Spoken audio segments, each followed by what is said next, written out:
Tonight, you are not in your bed. You are not in your room. And the warm glow of electricity, the hum of machines, and the gentle buzz of modern life have all disappeared. Instead, you are waking up in a time long forgotten by most. A time some call the Dark Ages, but to you, it is simply morning. The year is somewhere between 500 and 800. The place is rural Britain, and you are alive. The world you have entered is quiet, so quiet you can hear your own breathing. The birds outside have not yet begun their calls. The fire at the center of your home has burned down to soft, glowing embers, and the air smells of damp wood, cold earth, and the faintest hint of smoke. You are lying on a low wooden bed, not quite a mattress. Just a wooden frame packed with straw, covered with a coarse wool blanket. It scratches a little as you move, but it is warm. Warmer than the air outside the blanket. You shift, blink slowly, and your eyes adjust to the half-light. Your home is made of timber and mud. The walls are not straight, and the roof beams are rough and hand-hewn. There are no glass windows. Just an opening covered by animal hide. Letting in the pale light of a gray morning sky, your breath is visible, a thin white mist that drifts and vanishes. It is early spring. The world outside is still cool, and the fields are muddy from the night's rain. Your boots, such as they are, sit near the door.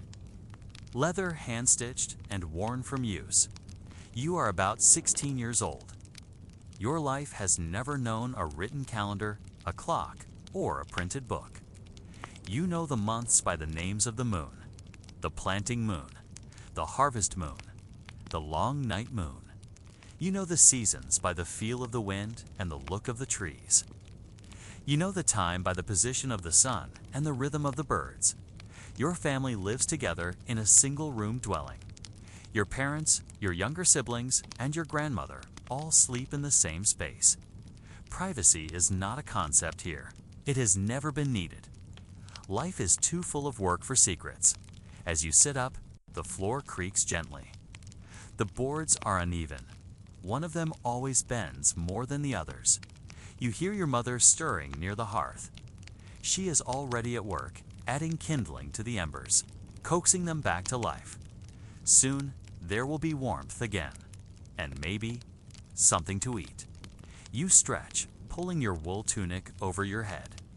It is hand-woven, dyed with onion skins and elderberries. Faded now, a little itchy, but familiar. You fasten a simple leather belt around your waist, from which hangs a small pouch and a wooden knife. Not for defense, for cutting bread, for trimming rope. For living, outside, the land is still. A low fog blankets the grass.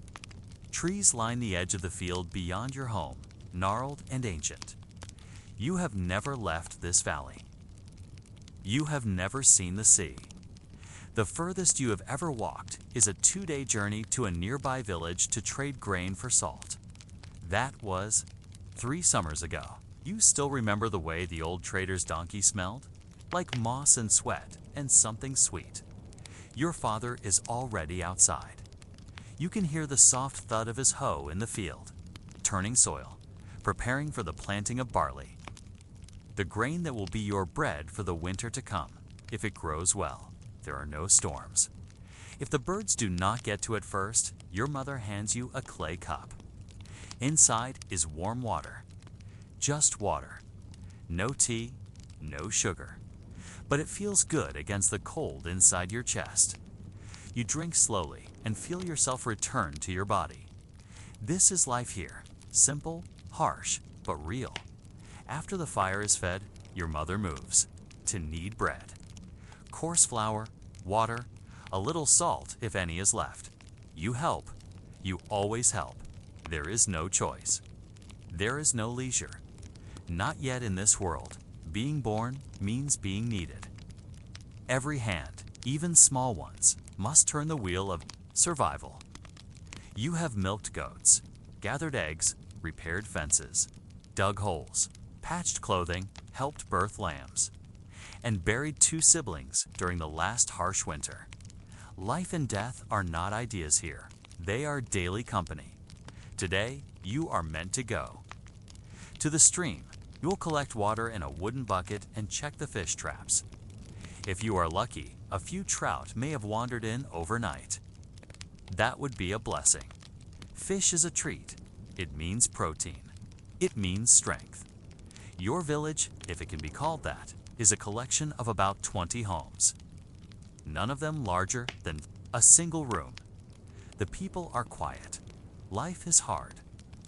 But there is kindness too. A shared loaf, a neighbor's help when a thatch roof begins to leak. A story told by firelight when the night is long and the wind howls. There are no schools, no writing. The priest knows letters. A few others know how to carve marks into wood. But knowledge is passed from mouth to ear. Stories, instructions, warnings, everything is remembered. Everything is spoken. You have heard tales of the Romans, that they once lived in stone houses with painted walls, that their roads stretched across the land like veins, that they had books and wine and warm baths. There are ruins, your father says, deep in the forest. Stones stacked into impossible shapes, but you have never seen them, and you are not sure you believe in them. This is the only life you have ever known. A life of seasons and hunger, of mud and sun, of family and work. And yet, there is peace in it, a rhythm, a purpose. You belong here, even when your hands ache from labor, even when your belly growls at night. As the sun rises higher, the mist begins to lift. The village comes alive. Roosters call. Children chase one another between huts. A dog barks at nothing. You sling the bucket over your shoulder and begin the walk toward the stream. The ground is soft beneath your feet. The path is familiar. You know every bend and route, and as you walk, the world continues to turn. Quietly, without haste, without spectacle. Just as it has for centuries. You were born in the Dark Ages, but to you, this is not darkness. This is simply life. The bucket is heavy when full, sloshing cold water against your legs as you return from the stream. The chill bites through the hem of your tunic, but you do not mind. You are used to it. This is part of your daily rhythm. Back at your home, the fire has grown stronger. Your mother has shaped the bread into round loaves and placed them on a flat stone near the edge of the flames. The smell is earthy, familiar, like patience and effort woven together. Food in your world is not always guaranteed. Some days, you eat your fill. Other days, your stomach learns how to wait. But hunger is not new here. It is not frightening. It is just another part of life. Your family grows what it can. Barley, rye, sometimes beans or turnips. In summer, there are berries along the edges of the woods. Wild blackberries, elderberries, tiny strawberries hidden among the brambles. These are gifts, and you are taught to be grateful. Meat is not common. Your family keeps a few chickens. Occasionally, one will stop laying eggs, and then it becomes soup. A goat might be slaughtered in midwinter, when food is scarce and the cold helps preserve the meat. Pigs are raised when you have enough scraps to feed them. Every part of the animal is used. Nothing is wasted. Bones become tools. Fat is rendered. For cooking, intestines are cleaned and used for sausage casings. You learn all of this early. Death is part of eating. This spoken of calmly, respectfully. Fish, when you can catch them, are a blessing. The stream near your home holds trout. Sometimes eels. Eels are oily and rich. They store well when dried. You learn to clean them with a sharp flint and hang them over smoky fires to preserve their flesh. Your tools are simple: a clay pot, a wooden bowl, a stone mortar for grinding seeds, a knife passed down from your grandfather, its handle worn smooth from use. Your family cooks over an open fire.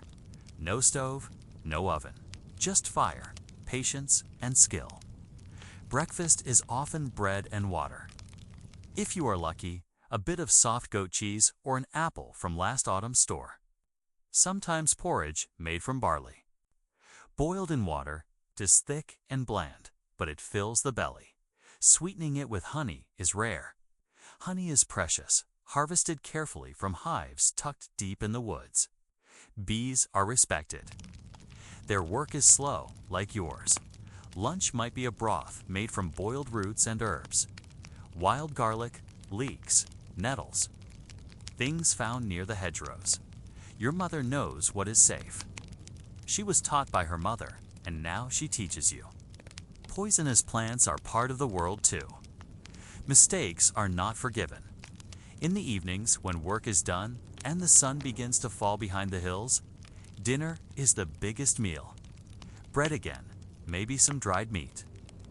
A stew, if there is enough. You eat from a shared bowl. No one has there. Own plate, you take turns dipping crusty bread into the pot. You do not speak much during meals. The food is too precious. Talking can wait.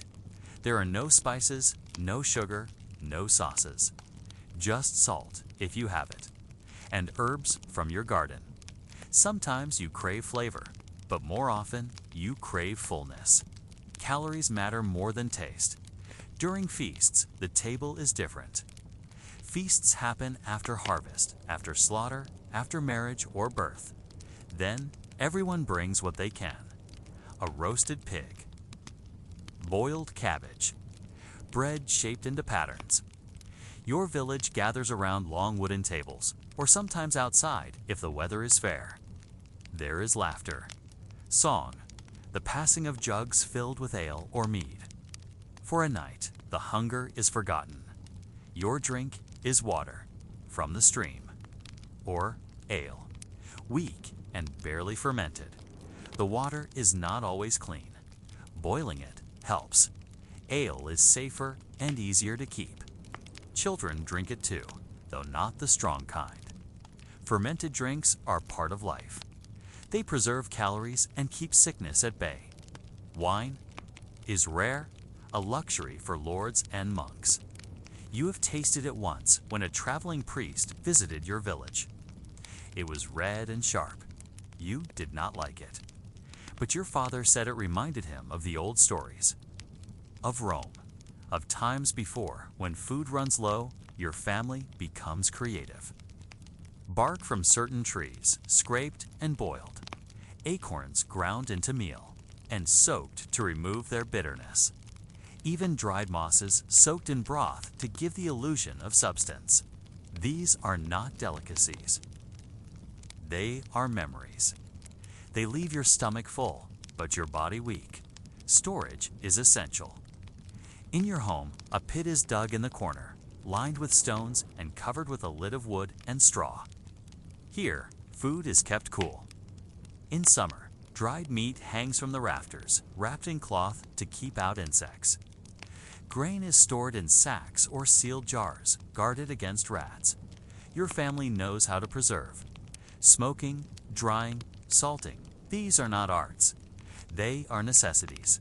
A mistake means rot, and rot means hunger.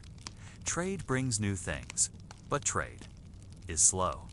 A wandering merchant might bring salt from the coast or dried herbs from the south. In exchange, he asks for wool, carved trinkets, or even labor. Sometimes the trade is unfair, but something is better than nothing. You think often about what the world might taste like beyond the valley. Are there fruits you have never seen? Spices that make even roots and beans feel like a feast. Is their bread softer than stone ground? Barley. You asked your grandmother once.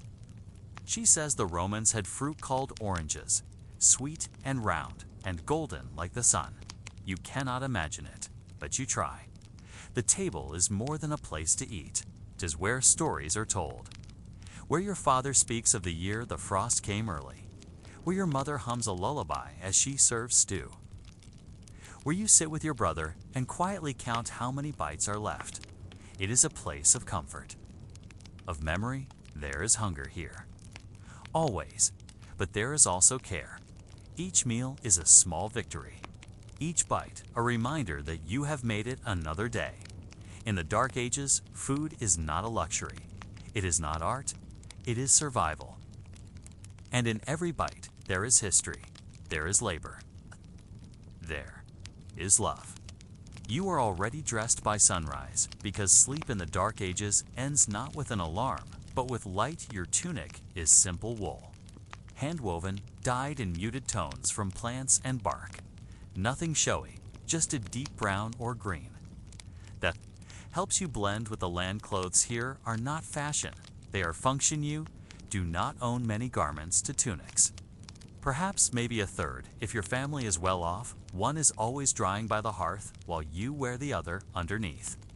If the weather is bitter, you might wear linen, scratchy, but lighter than wool, layered for warmth.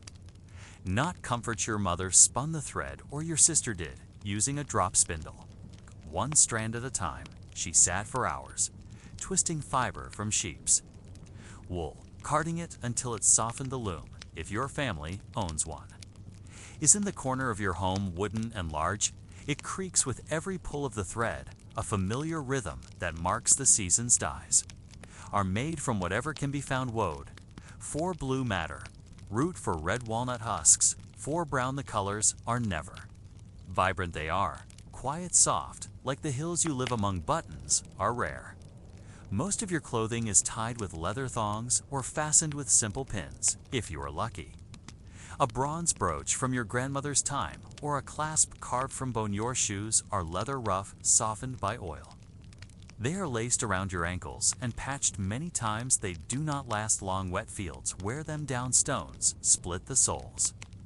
You often go barefoot in summer. There is no shame in that, only practicality for work. Your cloak is vital. It keeps the rain off your back and the wind from your bones. It doubles as a blanket when needed. Your cloak is heavy. Made from thick wool, sometimes lined with fur. If your family could trade for it, it smells of smoke and earth and the memory of seasons past. Hats are rare, unless the winter is harsh. Then you might wear a cap knitted by hand or sewn from scraps. Children often go bareheaded. Only the elderly wrap scarves to protect their joints from the childery. Is nearly absent. You might have a wooden bead necklace or a copper ring if you are lucky, but such things are easily lost. Or traded for food. Adornment is not practical. Warmth is durability. Is clothing must endure. Just like the people who wear it, every thread tells a story of the sheep that once grazed the hills, of the hands that combed the wool, of the patience it took to spin. Weaving is not a craft. Here it is life. No one teaches it through books. You learn by watching and then by doing. Mistakes are worn until they fall apart when your tunic tears. Your mother patches it with whatever cloth remains. Sometimes it is obvious, a green patch on a brown sleeve. Sometimes she is careful to match the thread, but either way, the patch becomes part of the garment's history. You do not throw things away. Here you mend. You reuse. Even old cloaks become sacks or padding for shoes. Worn belts become ties for bundles of kindling. Nothing is wasted when someone dies. Clothing is passed on, washed, mended, made smaller or larger. It is not seen as morbid. It is seen as necessary, a way to keep part of them alive. To remember and to preserve what is useful. Your clothing marks your place in the world. You are not a noble. There are no silks in your chest, no fine embroidery. Those are for the wealthy, for the church. For the wandering lord who rides through your village once a year. Trailing cloth that shimmers like water, you watch him with quiet wonder, then return to your own garments. Which smell of wool and wood smoke. Clothing is not seasonal. You wear the same things in winter and in spring, just with more layers. You dry your clothes by the fire at night, and sometimes they steam when you put them on again in the cold morning. Children wear tunics too. Shorter, made from worn cloth from their parents as they grow. The garments are unstitched, recut, resewn, until there is no more use to be had, and then the fabric becomes rags for cleaning or stuffing for bedding. Everything touches something else before it disappears when rain falls. Your cloak is your shield when wind cuts through the trees. Your woolen tunic becomes your armor when frost lingers on the window ledge. Your patched shoes keep your feet dry. Mostly, there is no wardrobe to open, no mirror to admire yourself in. You dress with purpose, and you undress only to sleep and still. In your simple clothes, in your earth-colored layers, there is quiet beauty, not in wealth, but in care, in repair, in memory. You know each thread, each patch, each fray. You do not wear your clothes, you live in them. You do not punch a clock, you do not wait for an email, you wake, and the work is already waiting for you in the dark ages. Life is labor, not the kind that ends at 5, the kind that begins before the sun and finishes only when the firewood is stacked. And the last animal fed your work is not a job, it is survival. It is food, fire, shelter. It is the rhythm of your world, if you are a child. Your hands are never idle. You gather kindling, you scatter feed for the chickens you carry, buckets to the stream. They are heavy, your arms ache, but no one carries them for you, not because they are unkind, but because they are just as tired if you are a woman. You cook, you spin, you mend, you tend to the goats and the children and the dough rising by the hearth. You keep the fire alive, not for warmth alone, but because starting a new fire without it would take precious time and tinder if you are a man. You work the land, you guide the wooden plow behind a weary ox, you sow barley and rye by hand, you cut firewood in the forest, you patch the thatch. You trade labor with neighbors because fences must be fixed and the harvest cannot wait. There is no machinery, no shortcuts, everything is done with hands. With patience, with skill passed from parent to child, your tools are simple: an iron hoe, a wooden rake, a spade made from oak, your sickle. Curved and sharp is your most prized possession during harvest. It fits in your hand like it always belonged. There you oil your tools, sharpen them, repair them. They are not just things, they are partners in your labor when your axe handle cracks. You do not throw it away. You carve a new one or trade for one if you can in good days. Work is quiet, satisfying. You see the rows straight in the field. You hear the steady rhythm of the loom. You taste the bread you made rise over many hours on bad days. It rains, the firewood is wet, the roof leaks, the livestock wander, and everything must be done again. Your body remembers the work. Your knees are stiff, your back aches, your hands are calloused. You are young, but your muscles carry the weight of older bones. There are no breaks, there is no weekend. The only rest comes with sickness or snow seasons. Tell you what must be done. Spring is for planting, summer is for tending. Autumn is for harvesting and preserving. Winter is for mending, spinning, preparing for it all to start again in winter. The days are shorter, but the work continues. You preserve meat with salt, you dry herbs and fruit. You check the root cellar and hope the mice haven't eaten too much.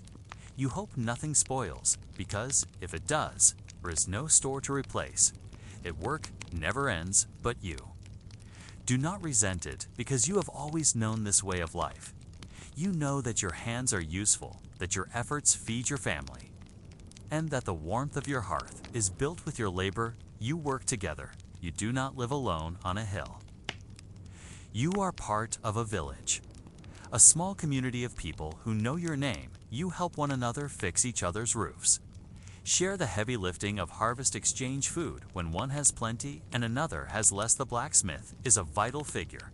He repairs tools, makes nails and horseshoes, and hinges. His forge is smoky, warm, and smells of ash and iron. He has soot on his hands and knowledge in his eyes. The village needs him, just as it needs the baker, the weaver, the carpenter. Some people trade their skills instead of goods, a pot repaired in exchange for wool, a tunic stitched for a basket of onions. Everything has value. Even time children learn early, not in schoolhouses, but in shadows and fields. They watch, they try, they fail, they try again. There are festivals rare, but welcome feast days tied to saints or seasons on those days. The work pauses, music plays, bread is shared, stories are told, and for one evening, the weariness softens, then morning returns, and with it, the work. It is not an easy life. but it is a full one. Every hour has a purpose, every task a reason you do not.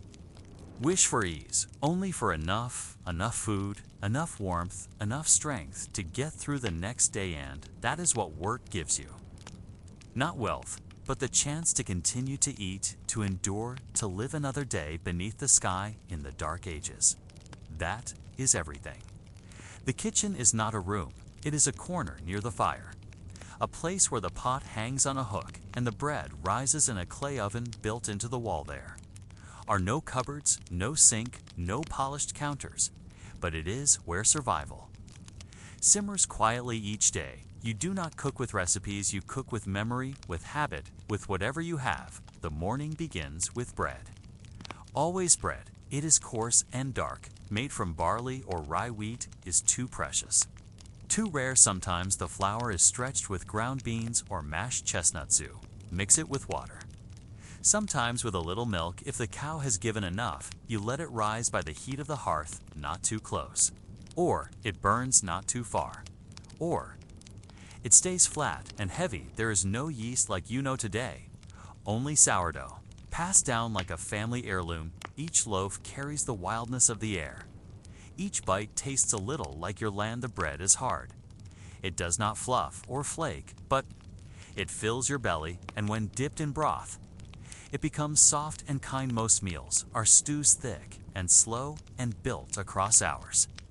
You begin with water, add roots, maybe onions, garlic, leeks, and if you are lucky, a bone or two for flavor. If you are very lucky, scraps of meat, carrots, turnips, cabbage greens foraged from the edge of the forest, some of them bitter, some of them surprising, all of them welcome. Salt is precious, pepper is a distant memory, spices are for the rich. Your stew tastes of earth, of smoke, of time. You eat with wooden spoons from shared bowls. There are no forks. Plates are often slices of stale bread used to catch grease.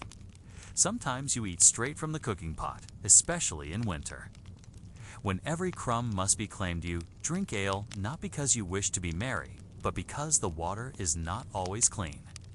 Ale is safer, mild and warm, made from barley and boiled long enough to kill what you cannot see. Children drink it, the elderly. 2. It is not strong, just strong enough to comforting summer. There are berries, blueberries, blackberries, raspberries, picked early, eaten quickly in autumn. You dry apples if you can spare them winter.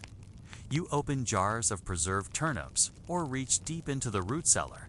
You hope the potatoes have not gone soft. You pray the dried beans will stretch one more week. When the hunger comes, and it always comes, you chew slowly. You drink broth first. You boil what others might throw away. Even the peel of a parsnip, even the bones, cracked open for the marrow, you do not waste. You cannot afford to meat, is rare, reserved for feast days. A chicken that no longer lays, a pig slaughtered before the first frost, or a rabbit snared in the woods. Game is for those with permission. Poaching is a risk, but so is hunger on feast days. You roast, the smoke drifts through the village. The smell alone is a celebration. There is music, maybe a flute bread with butter. If the churn was kind that week, honey, if the bees were generous, but most days are quiet, most meals are humble. You eat what you can grow. You grow what the soil allows. The kitchen is always warm, not with comfort, but with necessity. The fire is the heart of the home. The pot never truly cools, even at night. Someone stirs, it adds water, adds hope. There are no clocks, only the sun and the hunger. Yet you feel proud. You made this. You fed your family. You made something from nearly nothing in the dark ages. That is what food is. Not cuisine, not pleasure, but proof that you worked, that you endured, that you are still here. Winter has no patience for kindness. It arrives before you are ready. Even when the harvest was decent, even when the stores were full in October, by February, they are loath. Root cellar is no longer cool and hopeful. It smells faintly of rot. The apples are gone. The last carrots are soft. The dried beans have been picked through.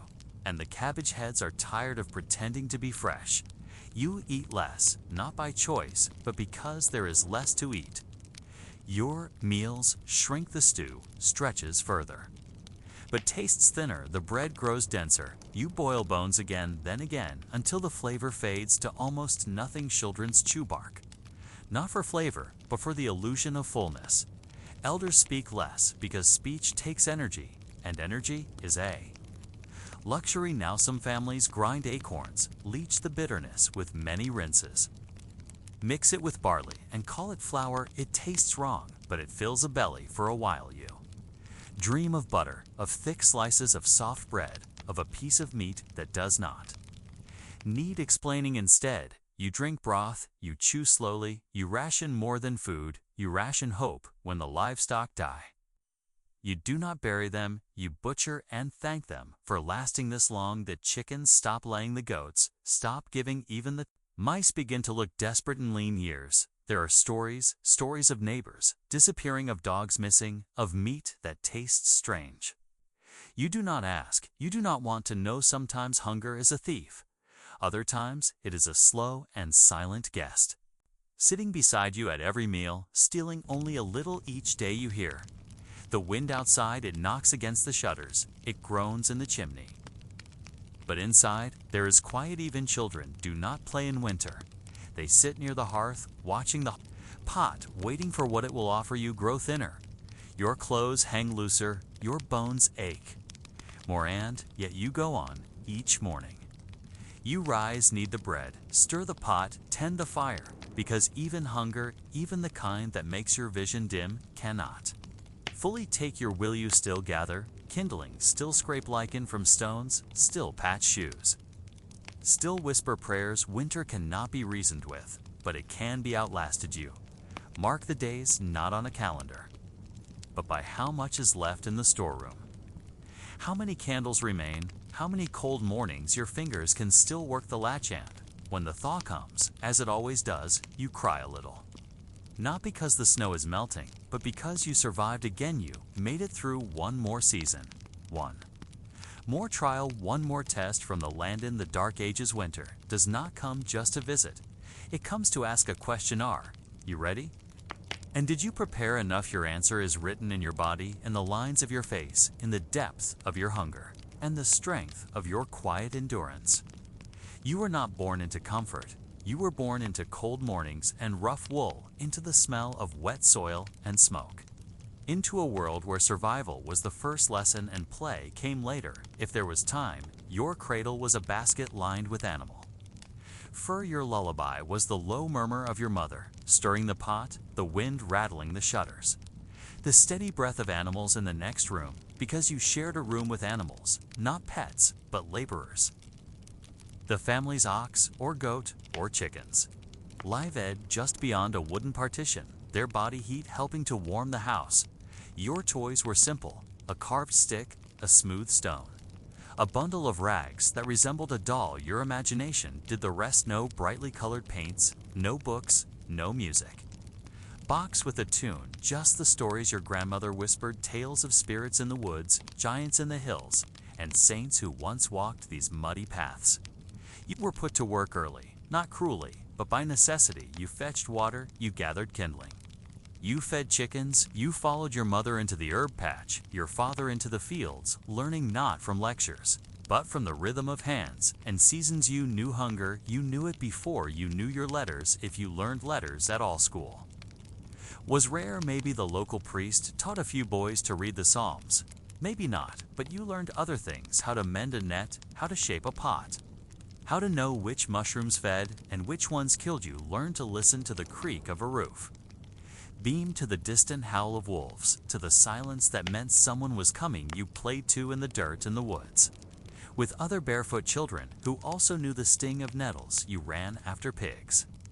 You climbed trees, you chased geese, you laughed because even in the dark ages, children found joy. It was not polished, it was not safe, but it was real. You watched your mother grind grain, turning the stone with aching arms. You watched your father sharpen tools, repair boots, bend low over the soil. You saw the tired look in their eyes, but you also saw the quiet pride when a row of cabbages came up strong, or when the pot was full enough for seconds. You learned fear too, when raiders were rumored, when a sibling coughed for too long, when lightning struck.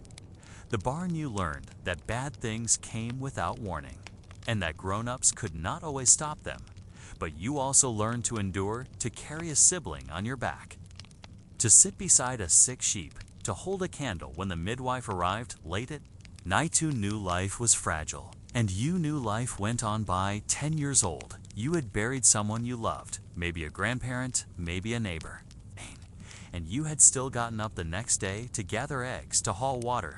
You had become quietly without.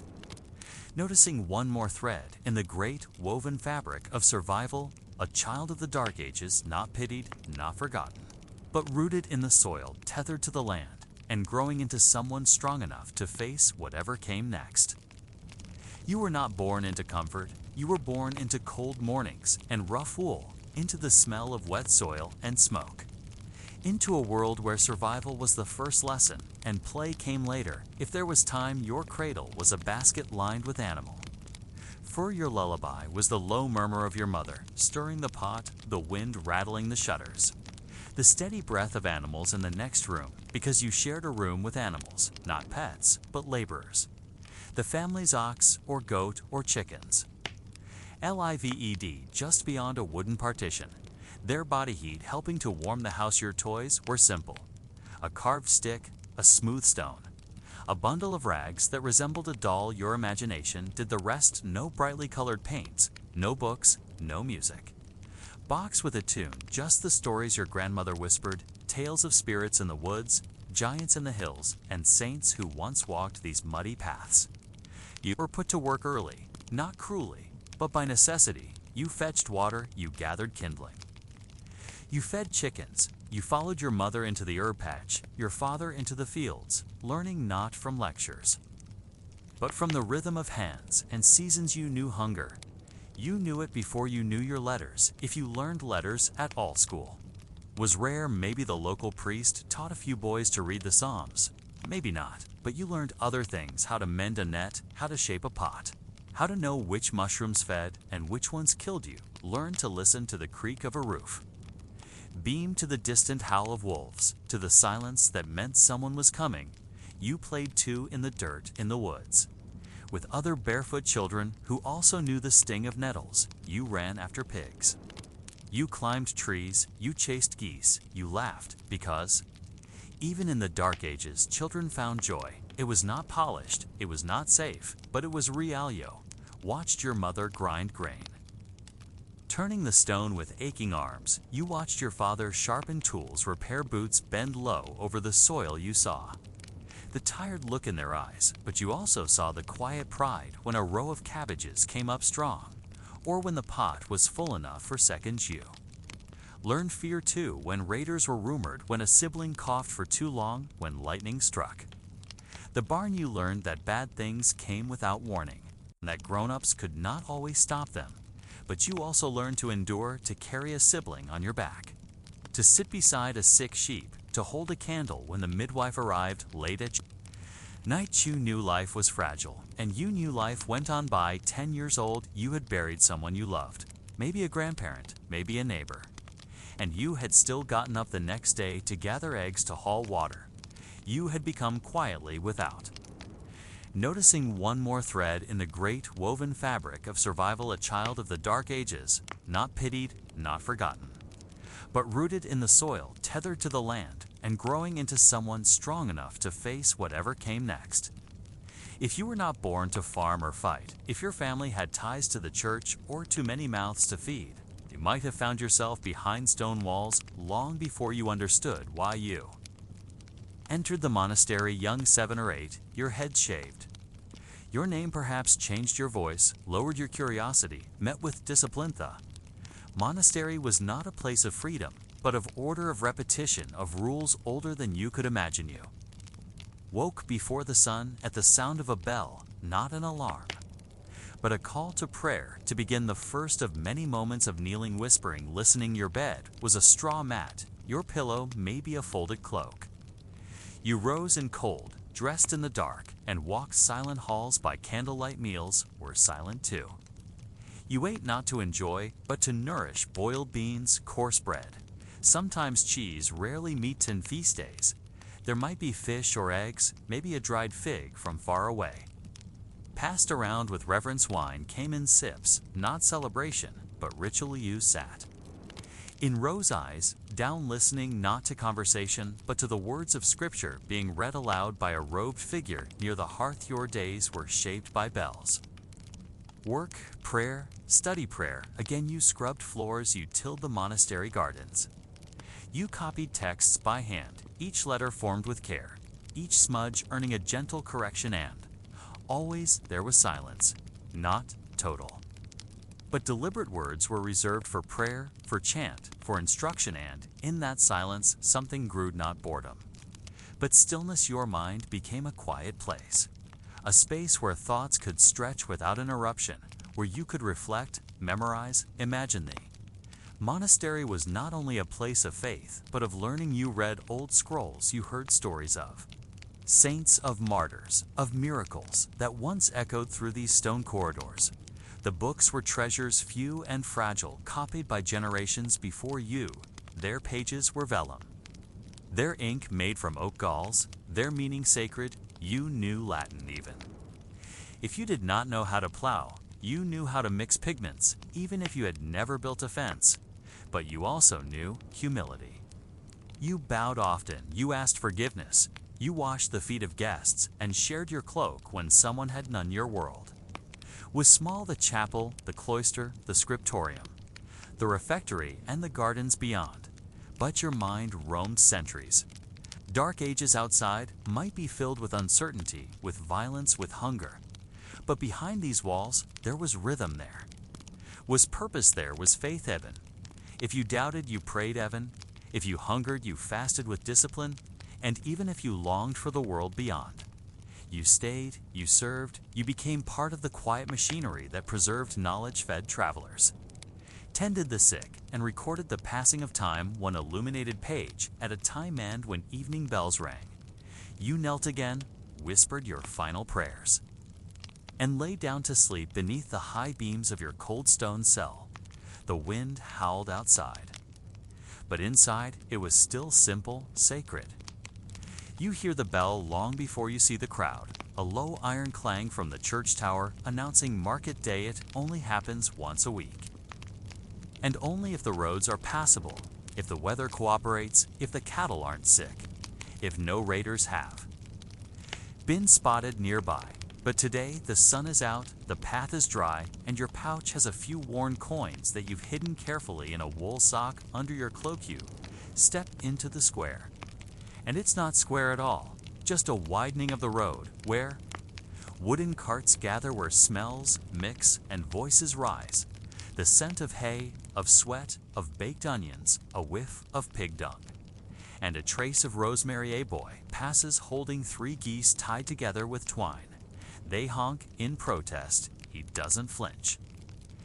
This is the price of breakfast tomorrow. You walk slowly past a woman selling barley loaves. The crusts are cracked, still warm, but your coins are too few for indulgence. So you keep walking, looking for a trade, looking for someone who might want a jar of honey or a bundle of herbs from your garden. The blacksmith's apprentice stands near a rack of tools, blades, plows, shears. You nod. He nods back. It's enough. The butcher has a wooden table covered in cloth, and on top of that, slabs of meat, fly-covered, salted, some fresh. Most Noth glances at your bundle, then looks past you, already in negotiation with a woman offering eggs in a basket to wait, because waiting is part of the market. Everyone is waiting for the right price, for the right face, for someone to trust just enough. Monk walks through in brown robes, a bell dangling from his wrist, collecting. For the sick, you drop a single coin into his hand, not because you have extra, but because you believe in the gesture. You pass a girl your age selling garlic and leeks, her hands stained with soil, but her eyes sharp. She offers you a clove in exchange for one of your dried mint bundles. You nod. It's a fair trade. Garlic keeps more than hunger away. Or so your grandmother Saida, man with a traveling box of trinkets, calls to no one in particular. He has combs, glass beads, a broken mirror, a piece of amber he swears came from the sea. You don't stop. You've seen his kind before, but near the well. An old woman sets down a cloth and opens her hand, revealing a single worn coin from a forgotten king she'd traded for a bit of saltue. Make your way toward the cloth tent where spices are sold. Most days it is empty today. There is a pot of something bubbling and a woman stirring it with a carved spoon. You smell cinnamon. Real cinnamon? And your knees nearly give in. You have no coin for it, not enough anyway. But the scent alone is something you carry home because the market is not. Just for buying it is for seeing, for remembering, for knowing what's possible. Past the candle maker, his hands waxed his stall faintly. Glowing you past the tanner, his booth reeks, you don't stop you. Find your way to the edge of the crowd. Where? The old men gather trading not goods, but stories, memories, exaggerations. Listen and you learn, because the market is also a classroom, a theater, a confession. Someone plays a lute, nearby strings, out-of-tune voice, thin. But the rhythm is enough too. Make your foot tap in then with your basket a little heavier, your pouch a little lighter. You begin the walk home back through the road that smells of moss and old fires.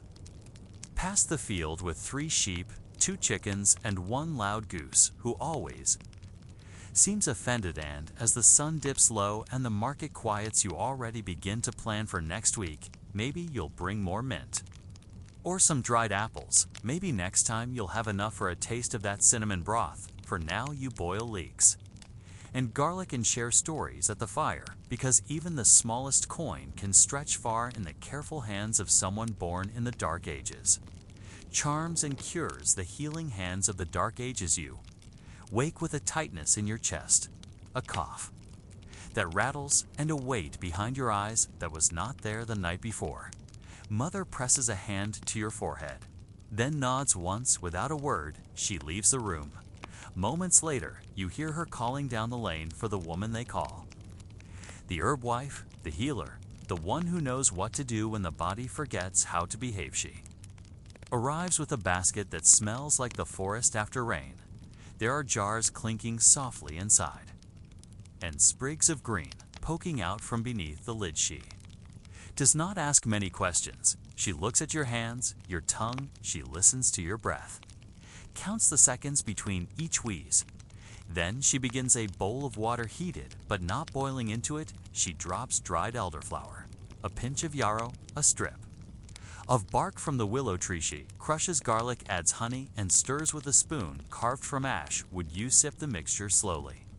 It burns just a little, but the warmth spreads to your fingertips, and the cough eases, if only slightly. She ties a small cloth pouch, fills it with dried herbs, and hangs it above your beta charm. She says, to keep the sickness from returning. Your father does not believe in charms. He crosses his arms, says nothing, but he does not remove it. The healer unrolls a piece of linen. Inside are dried roots, bone fragments, feathers, tiny stones, marked with scratches. Some are medicine, some are memory, some are belief. She rubs your chest with a paste that smells like mint and animal fat, wraps you in wool, and places a warm stone by your feet. When she leaves, your mother pays her not with coin, but with eggs, a bar of soap, and a promise to help gather nettles next week, because medicine is a trade-o relationship, not a science yet. Not here, not now. The next day you wake feeling lighter. The cough still echoes, but it no longer rules your breath. Your mother brings broth, simple, salty, with bits of leek and barley. Later that morning, you sit outside wrapped in your cloak, watching the smoke rise from the chimney. A bird sings nearby. You think it might be spring. You remember stories of great Roman doctors, of Greek scholars who knew the humors, the balance of blood, black bile, yellow bile, and phlegmbut. Those names are distant, now written in crumbling books. No one in your village can read what you have. Instead are women who walk through woods and know which leaves sting, and which soothe thee. Have grandmothers who whisper over boiling pots, and boys who carry fever cures wrapped in cloth tied to their wrists. Sue have bone broths, warm stones, and prayers, some Christian, some far older. There is a kind of science in it, though no one would call it that. Pattern, a rhythm learned by touch and trial, passed down not on paper, but through gesture and repetition. Even the church sends for the herb wife sometimes when the priest's voice grows hoarse. Or the sacristan twists an ankle on the chapel stairs because saints may guard the soul, but nettle tea helps the knee. Watch the sun drift behind a cloud, feel a breeze on your face and let yourself doze, wrapped in wool, warmed by herbs, protected by charms, and the quiet magic of care for now. The fever has passed, the healer has gone, and life in the Dark Ages continues, stitched together by skill, by patience, and by hope. Bread and books a day inside the monastery stands at the edge of your world built of stone and patience. Tucked against a hill that shields it from harsh winds and from harsher men, is not grand, not gilded, but it endures, and na, and na, and na, and na, and na, and na, na, and must en, ma, na, na, na, na, na, na, na, na, na, na, na, en ma, na, koe, by my mand. With ma, you can see it, like kai riots and eyesights, cuss eyes, it's it, be a my looks, but to get it to die, totes it to die, it's to bike it, I stick it, I take cat, the great, you let it, instead to pout it, piss it, a gamma, it, God,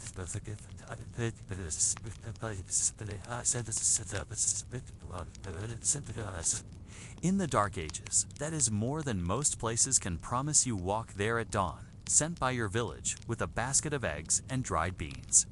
A gift, a trade, an offering to those who pray for you when you are too tired to pray for yourself. The gate is open, but no one greets you. The place is wrapped in silence, not emptiness, but purpose. A monk passes without speaking, a bundle of kindling in one arm, a jug of water in the other. He nods, you nod back. That is enough. You are taken to the kitchens. First, because food must come before philosophy, the cook is stirring porridge in a great pot. Oats and water, salt, and a handful of wild greens for flavor. Sometimes they add honey.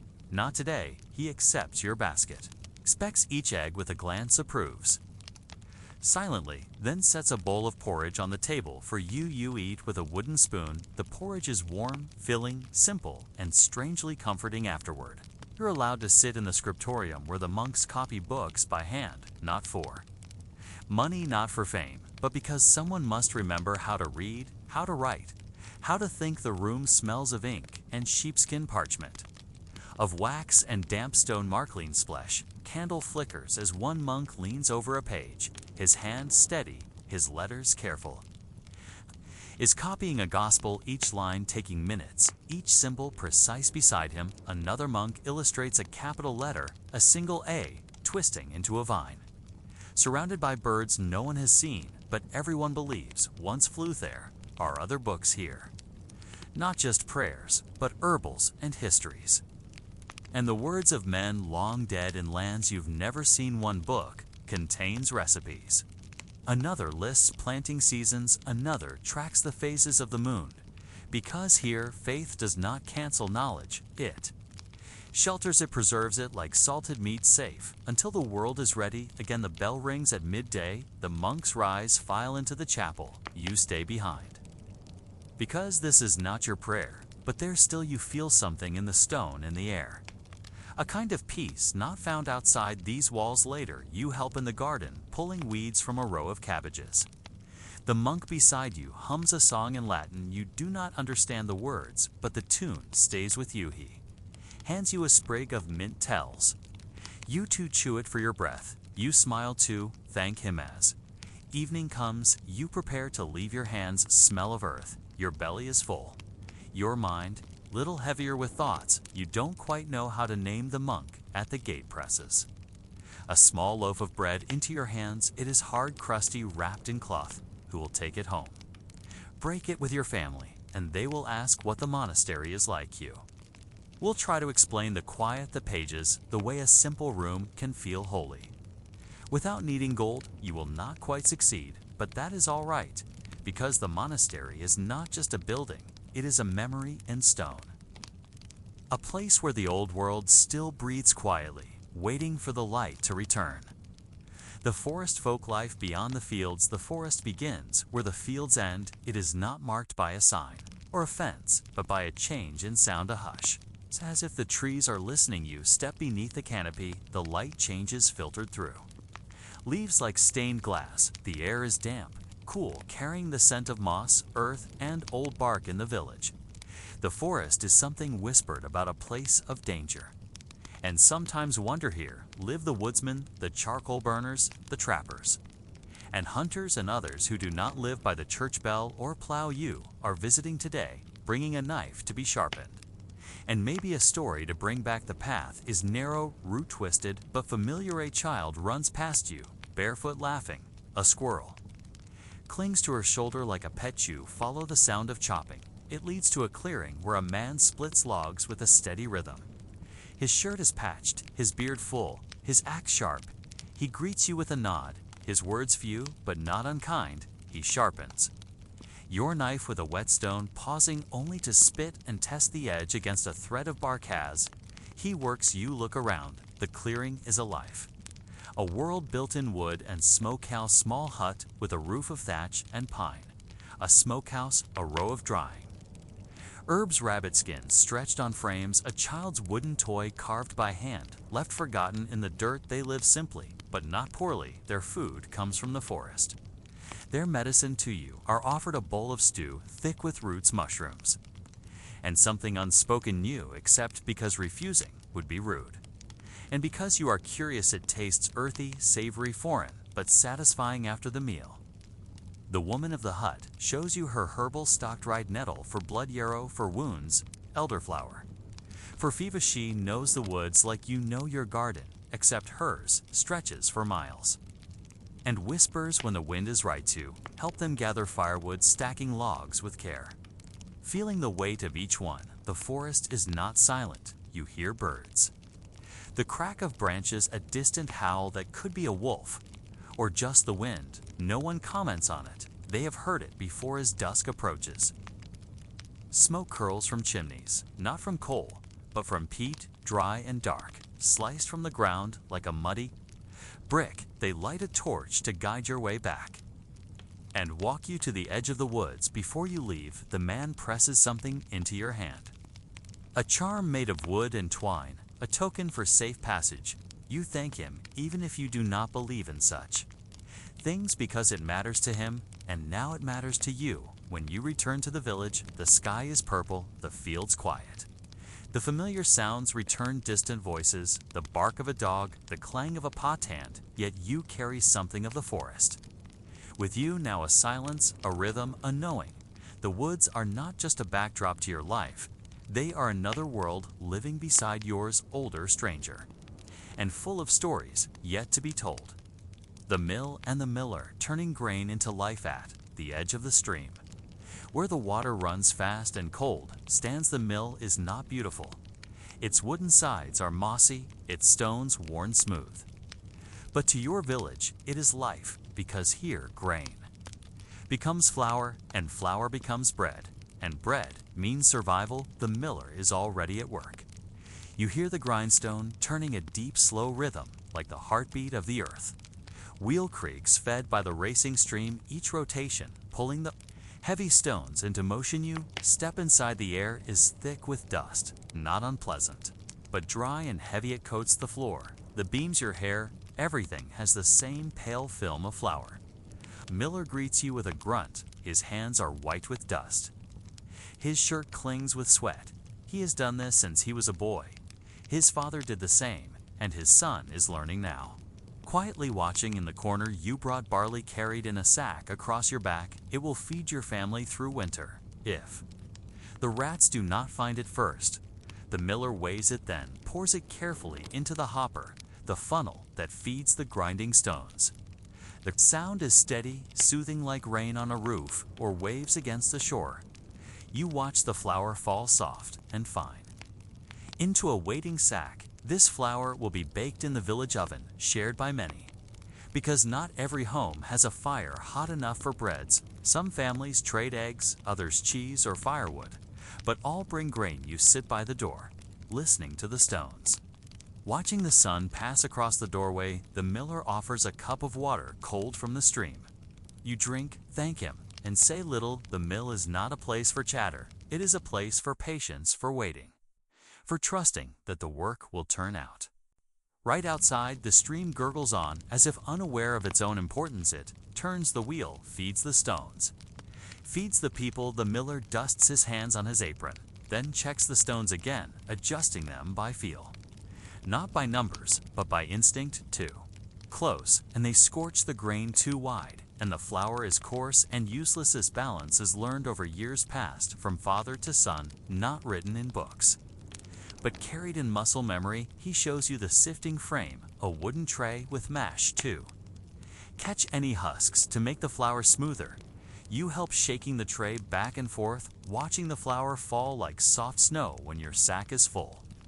He ties it with twine marks, it with a small notch, your family's symbol. You thank him, he nods again, and returns to his work. You lift the sack, heavier than you remembered, but precious on the walk home.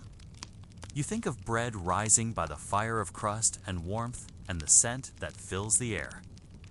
Pass other villagers, some coming with sacks of rye, some with wheat, if they are lucky, all making the same journey to the same mill to keep the same promise that no one will go hungry if the harvest is kind.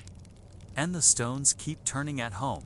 You set the sack in a dry corner, away from damp, away from you run your hand through the flour. It is soft and a little warm from the grinding. Tomorrow, your mother will knead it into dough, bake it on a flat stone. And the bread will be shared with butter, if you have it with beans, if not, with thanks either. Way, because in the dark ages, bread is not just food, it is memory, it is effort, it is life made from soil, water, and stone. Speaks. Words are reserved for prayer and scripture. Everything else is discipline. You enter the chapel, the air is heavier here. Incense lingers in the rafters, woven with centuries of breath and chant. The others take their places. You do the same, standing in a row behind your brothers. Matins begins. A low chant rises like fog over still water. You sing in Latin, though you speak it haltingly. The psalms roll from memory, one after another. Sometimes you do not understand the words, but their rhythm enters your bones. The candlelight flickers. Outside, the stars remain visible. Inside, time has no sharp edges. When matins ends, you do not return to bed. There is no luxury of sleep now. Instead, you move to the chapter house, where the rule of Saint Benedict is read aloud. Each day, a portion. Today, a reminder that idleness is the enemy of the soul. You nod, though your legs ache from standing, and your stomach is already whispering its complaints. After the reading, the day truly begins. You are assigned to the scriptorium. Small mercy. Some brothers tend sheep or scrub stone floors. Others labor in the kitchen or in the fields, pushing hoes through frozen soil. But today, you copy. The scriptorium is cold and lit by narrow windows that catch the rising light. The wooden benches creak under the weight of bent backs and tired hands. You sit at your desk, unwrap your parchment, and dip your quill. Each letter is a prayer in itself. You write slowly, precisely, shaping each curve with care.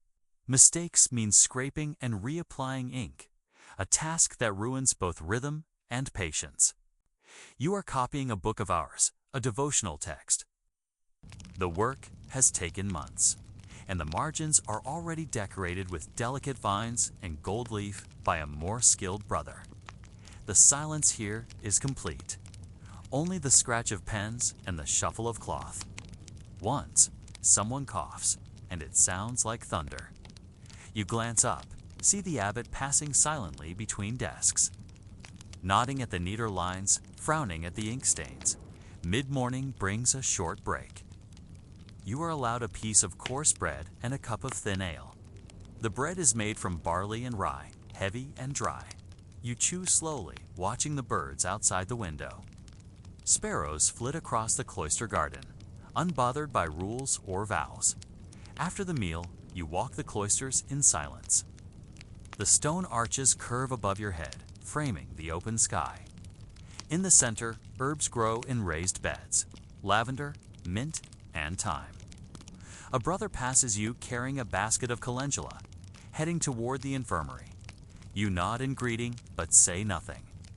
Next is terce, the third-hour prayer. Then work resumes. In the afternoon, you are sent to the garden.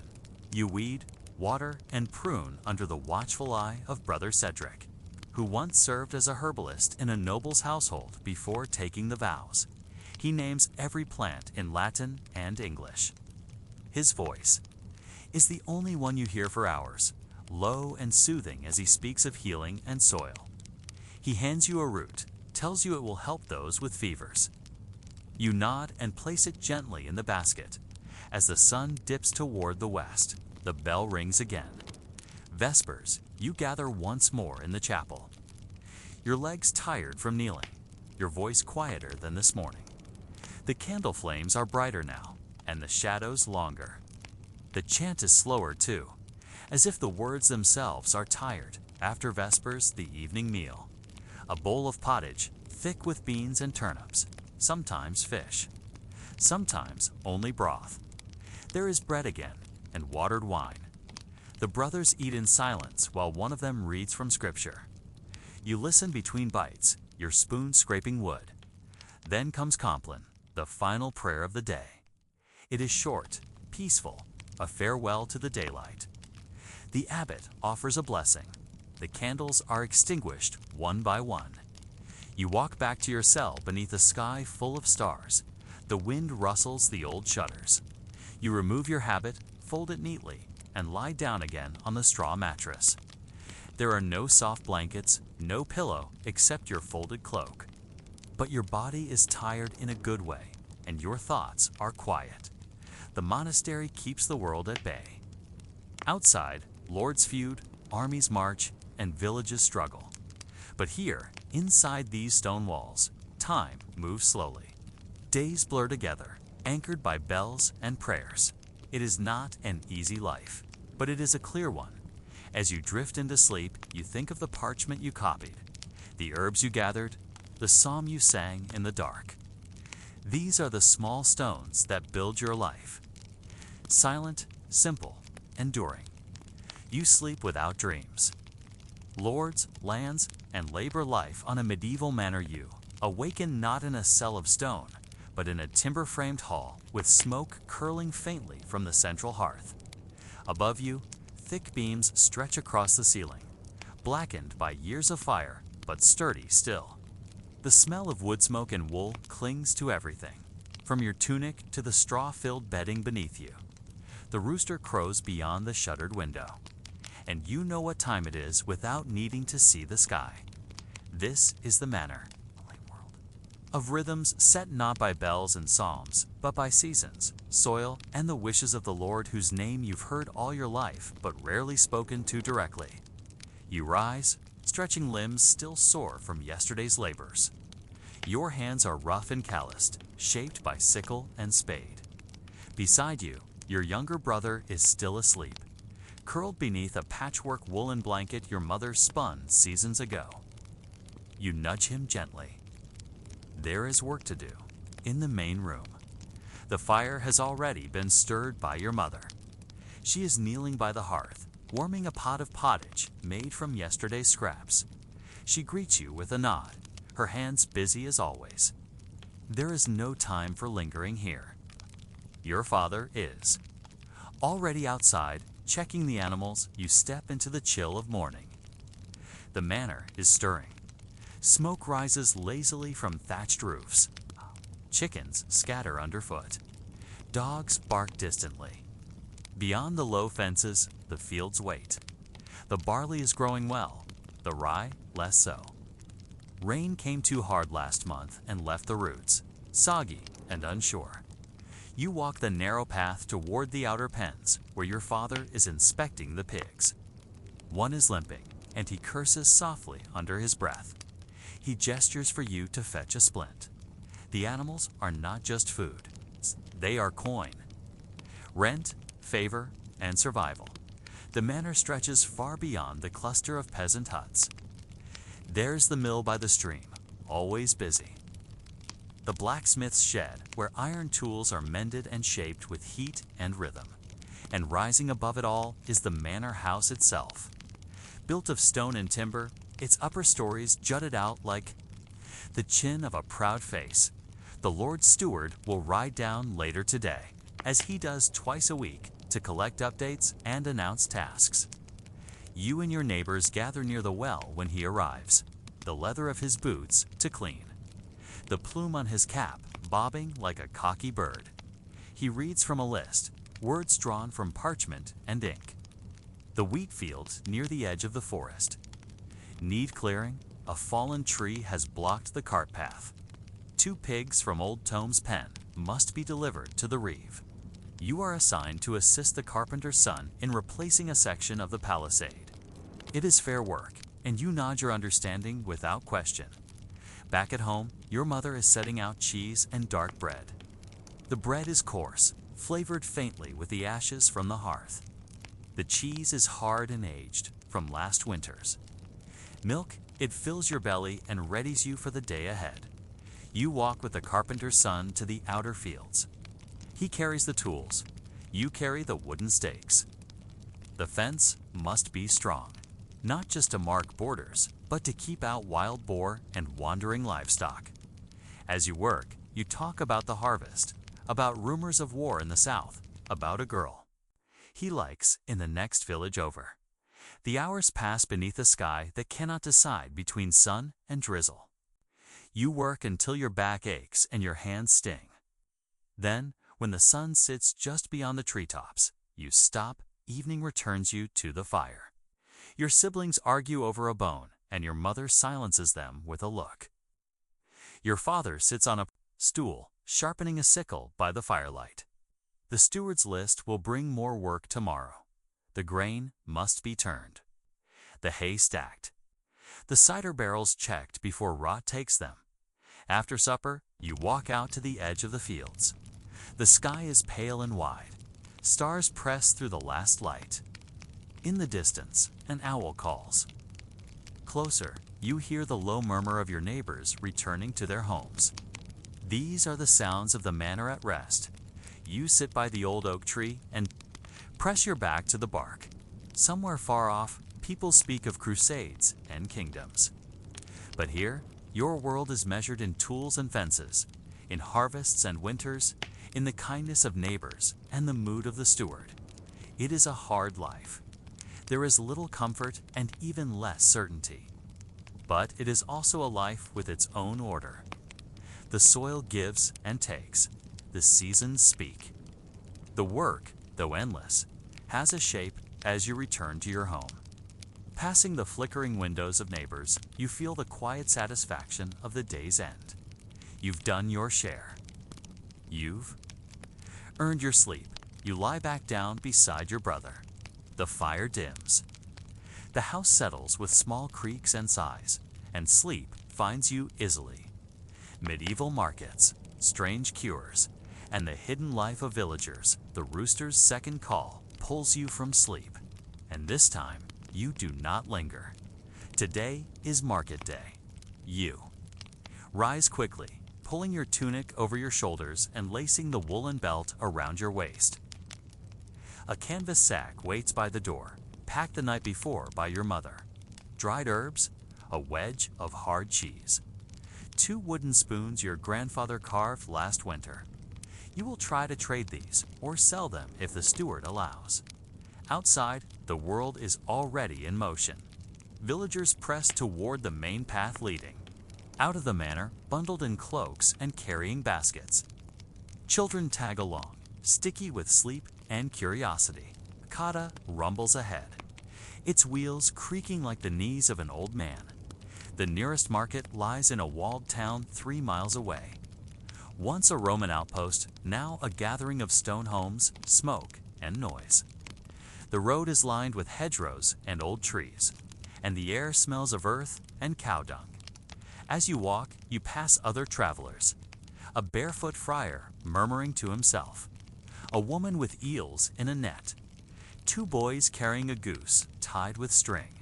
Everyone is going the same direction toward the market square, where the world briefly opens up each week.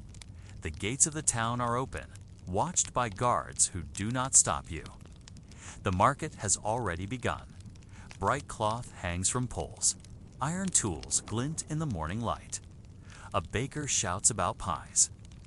A woman balances a basket of radishes on her head. The smell of fish, leather, and cooked onions mixes thick in the air. You set up your small blanket near the herb stall and lay out your offerings. A few curious buyers glance at the cheese, poke at the spoons. A merchant with a red beard offers you 2 onions and a pinch of salt for the cheese. You hesitate. Your mother wanted apples, not onions. But salt is rare. You nod, and the trade is made nearby. A woman sells potions in little glass bottles. She speaks of crushed beetles for fevers and dried mouse for coughs. Her remedies smell like vinegar and mystery. A hunched man offers love charms carved from bone. A boy sings for coins, off-key but sincere. The market is not just trade. It is theater. It is rumor. It is the whispering mouth of the wider world. You hear talk of a new tax the king is demanding, of bandits in the northern woods, of a strange illness in the next village where tongues swell and eyes turn red. You tuck those stories away, unsure what's real. In the afternoon, you wander. You try a slice of meat pie, greasy and rich. You see a cloth dyer dyeing wool, a color you've never seen before. It is deep blue, nearly black, made from crushed woad and lye. You pass the healer's tent, where a man with boils on his neck moans as he is treated with hot iron and honey. You turn away before the smell reaches you. At a booth near the edge of the square, a man sells books, though few can read. He lets you touch one. The pages are smooth, handwritten with neat black lines. Latin, you recognize a few letters, but not the meaning. You wonder what it says. You trade your last spoon for a comb made of horn. Your sister will smile. She has wanted one since winter. As the sun begins to fall, you gather your empty sack and start the walk home. Your feet ache. Your coin pouch is light. But you carry salt, onions, and news. The village is quieter on the return. Chickens are being gathered. Carts unloaded. Someone plays a pipe in the distance. Your mother meets you at the door. She eyes. Your trades nods at the salt, frowns at the onions, but says nothing. She sets a pot on the hearth and begins slicing turnips. Later, you sit outside, carving a bit of wood into the shape of a small dog. You're no master carver, but the years are right. Oh. Your brother watches you, already thinking of a name for it. You. Tell him about the man with the singing goose and the boy with red eyes. He laughs, then grows quiet. Then you both watch as the sun drops behind the tree line, and the sky becomes a dim bowl of stars. In the world of kings and knights, this day was nothing, but for you, it was everything. You earned, you wandered, you returned, and the market will come again. The war kitchens of home rationing, recipes, and the resilience of civilians while soldiers fought in muddy trenches or scorched deserts. A different kind of battle unfolded back home. It was quieter, yes, but no less urgent. It took place in kitchens, in schoolyards, at public halls where recipes were shared like secrets. Here, families faced the war with pots and pans, not rifles, and their enemy was hunger. You awaken in a modest London flat. The wallpaper is faded. The windows are taped with white crisscrosses. Air raid sirens haven't sounded since last week, but the tension hangs like a low fog. You're a child, or perhaps a young mother. You live in the city or on the edge of a rural town. No matter where you are, food is rationed now. The cupboard door creaks open. Inside are tins labeled in pencil. One holds tea leaves, carefully stretched. Another holds sugar. Only a few spoonfuls remain. A third contains powdered egg, the color of chalk. There's a scrap of bacon in the icebox, wrapped in brown paper and treated like treasure. Today's meal must stretch. You unwrap your weekly ration book, flipping through the colored coupons. They feel like money. Because they are. Not just access to groceries, but to dignity. To calm, to the sense that normal life still exists, even when everything else has changed. At the town shop, the grocer marks your coupons with a stubby pencil. He hands you a slab of margarine and a packet of dried peas. No bananas again. No oranges. You haven't seen butter in months, but he does smile and slip you a bent biscuit for the children. Back home, you place the kettle on the stove and open a government-issued pamphlet. It's called Making the Most of Meager Meals or Wartime Recipes for Every Table. You flip to a recipe for Woolton pie. No meat, no gravy, just chopped. Vegetables thickened with oats and topped with a potato crust. Invented by the Ministry of Food, named after Lord Woolton, and cooked in 1,000 humble kitchens. The kettle whistles. You make weak tea and pour it into chipped mugs. Your neighbor drops by, carrying a jar of gooseberry jam. She has more than she needs. You trade her a slice of homemade bread, kneaded without yeast and baked over coals. That's how things are now. Rationing may limit the stomach, but not the spirit. Children attend school with lunch pails, holding beet sandwiches and carrot sticks. Some wear gas masks slung over their shoulders. Some have tags pinned to their coats, still displaced from evacuation. Their mothers pack these lunches with care. Knowing it may be the most filling part of the day, community centers hold cookery classes. Housewives learn to make cakes without eggs, puddings with breadcrumbs, stews that hide turnips as if they were meat. Leaflets arrive from the ministry with slogans like "Grow your own" and "Waste not, want not." Gardens sprout in every open space. Backyards, church lawns, and public parks become rows of cabbage, beets, and leeks. Children help tend them. Their small hands weed and water. They learn which insects are friends, which are pests, and how much sunbeams need. It gives them something to do. Something to believe in. You remember how once, long ago, you walked to the bakery for a fresh roll and didn't think twice. Now, the scent of baking bread carries magic. If you have enough flour, you make a loaf. If not, you mash parsnips and fry them like scones. On Sundays, you stretch a roast to last 3 days. First the slices, then sandwiches. Then broth made with bones and onions and whatever else the larder holds. And through it all, you endure. When bombs fall, you rush to the shelter with a tin of biscuits clutched under one arm. You nibble one slowly in the dark, surrounded by neighbors. And when the all-clear sounds, you return to your flat, to the kitchen, to the next meal. Because the kitchen is your trench, it is where you fight with spoons and coupons and quiet determination. Not every battle has a battlefield. Sometimes it has a frying pan. And while the history books remember generals and armistices, they rarely mention the women who simmered lentils for hours to feed their children, or the boys who dug up potatoes under moonlight, or the girls who learned to make jelly from beetroot juice and gelatin. But they were soldiers too, and they helped win the war, one meal at a time, digging for victory.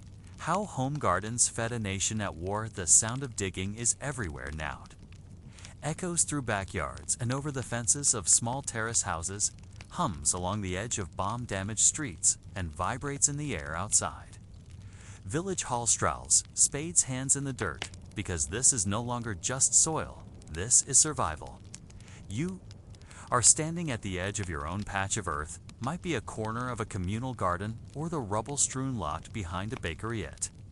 Might be the long strip of land behind your house where once roses bloomed and now potatoes push through the turned soil. This is your allotment chore home front hand.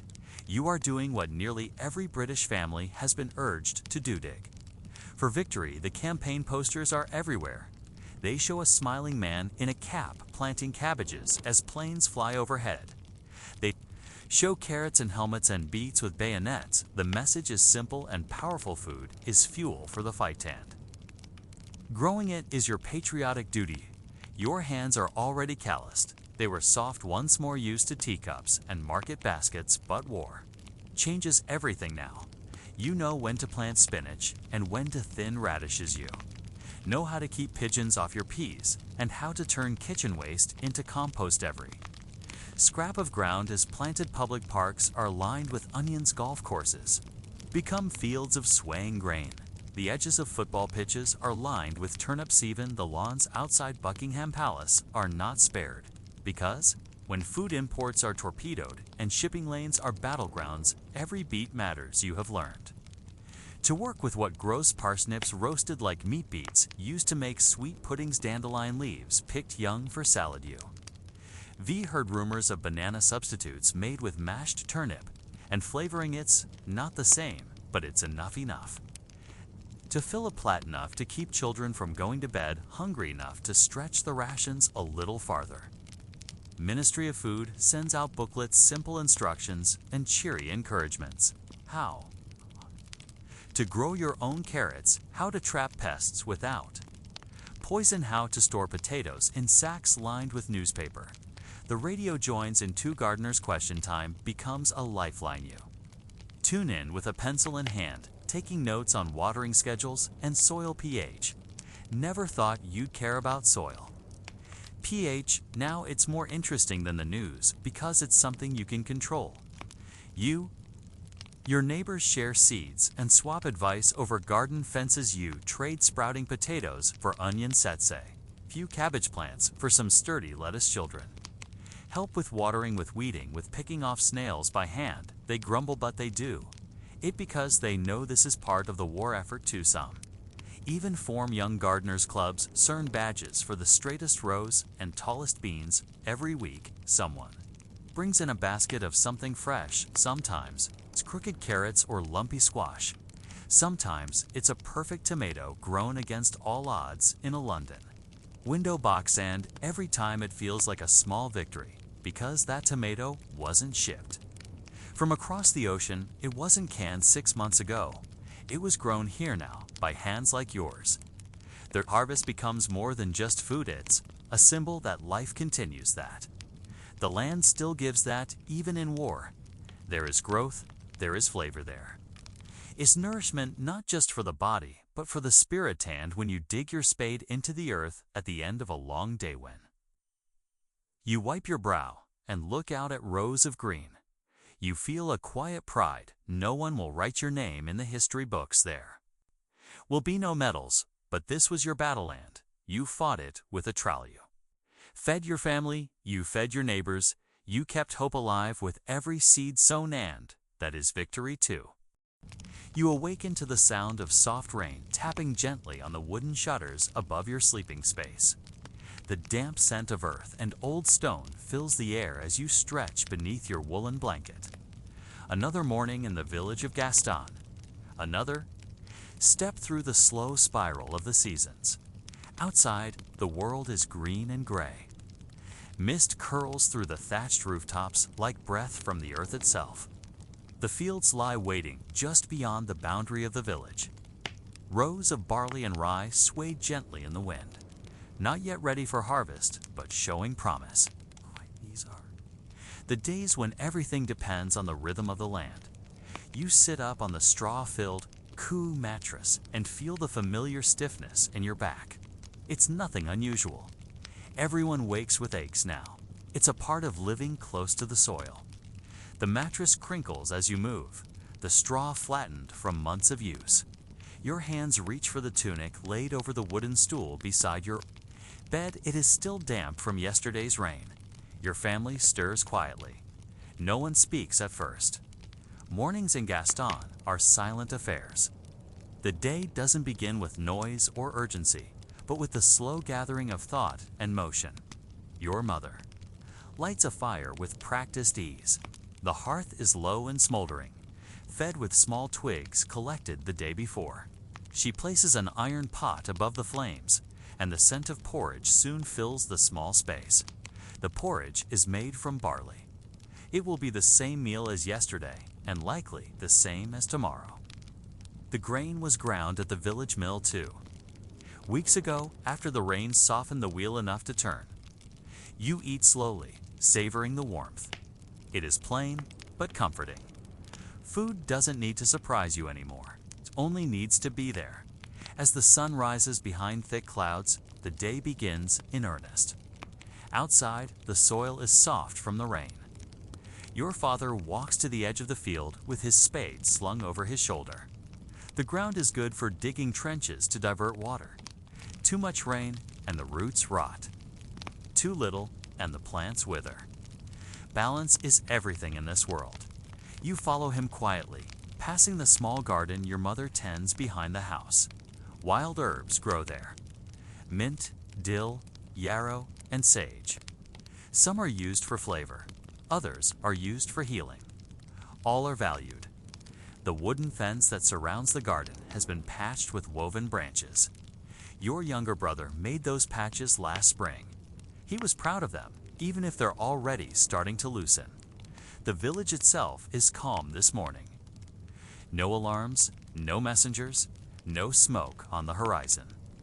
Children chase chickens through the muddy path. An old man repairs a cartwheel by the forge, humming tunelessly as he works. The smith is not there. He's gone to the river to fish. In the distance, the bell at the small chapel rings once. It's not a signal, just a habit. The monk who keeps. Time has done it every morning since you can remember. No one knows if it's accurate, but it feels like tradition. That alone is enough. The path to the fields winds through what was once a Roman road. The stones are uneven now, covered in moss and half sunk into the earth. No wagons pass here anymore, only footsteps. Only memories. You and your father reach the edge of the barley field. The stalks are still green, but already tall. He tests the soil with his boot, then nods with approval. You begin digging channels together, slow and steady. The motion is familiar. You could do it in your sleep. And sometimes you feel like you do. As the day goes on, the sky lightens slightly. The rain stops. Birds begin to call from the trees. And insects buzz lazily around your ankles. The work is peaceful. Time slows to the rhythm of your breath, your steps. Your hands on the spade, around midday. Your sister arrives with a cloth bundle. Bread, cheese, and a small piece of dried apple. She sits beside you while you eat, her eyes scanning the fields. She tells you about a sheep that wandered into the chapel and refused to leave. The monk gave up and named it Thomas. The story makes you smile. Not because it's funny, but because it's ordinary. Later, your mother joins you. Carrying a basket of freshly cut herbs, she checks the edges of the field for signs of pests. A few caterpillars on the rye. She picks them off with her fingers and crushes them gently. Life here is rarely dramatic, but it is always full. In the evening, you all walk back to the village together. The clouds have lifted slightly, and a shaft of golden light falls across the path. Smoke rises from hearths. The forge glows again. Children return home, tired and muddy. The monk rings the bell once more at home. The porridge is reheated and thickened with leftover barley flour. Your father sharpens tools by the firelight. Your mother dries herbs on a string above the hearth. You sit with your sister and watch the flames. No one speaks. No one needs to. Outside, the stars begin to emerge. Small pinpricks of light against the velvet sky. The rain has washed the air, clean, and everything smells like earth and fire. You lie down again on the straw mattress, blanket tucked beneath your chin. Your eyes close slowly as the fire crackles and the sounds of night settle over the village.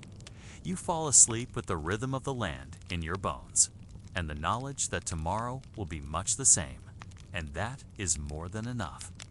The village, forge, and the unspoken bonds.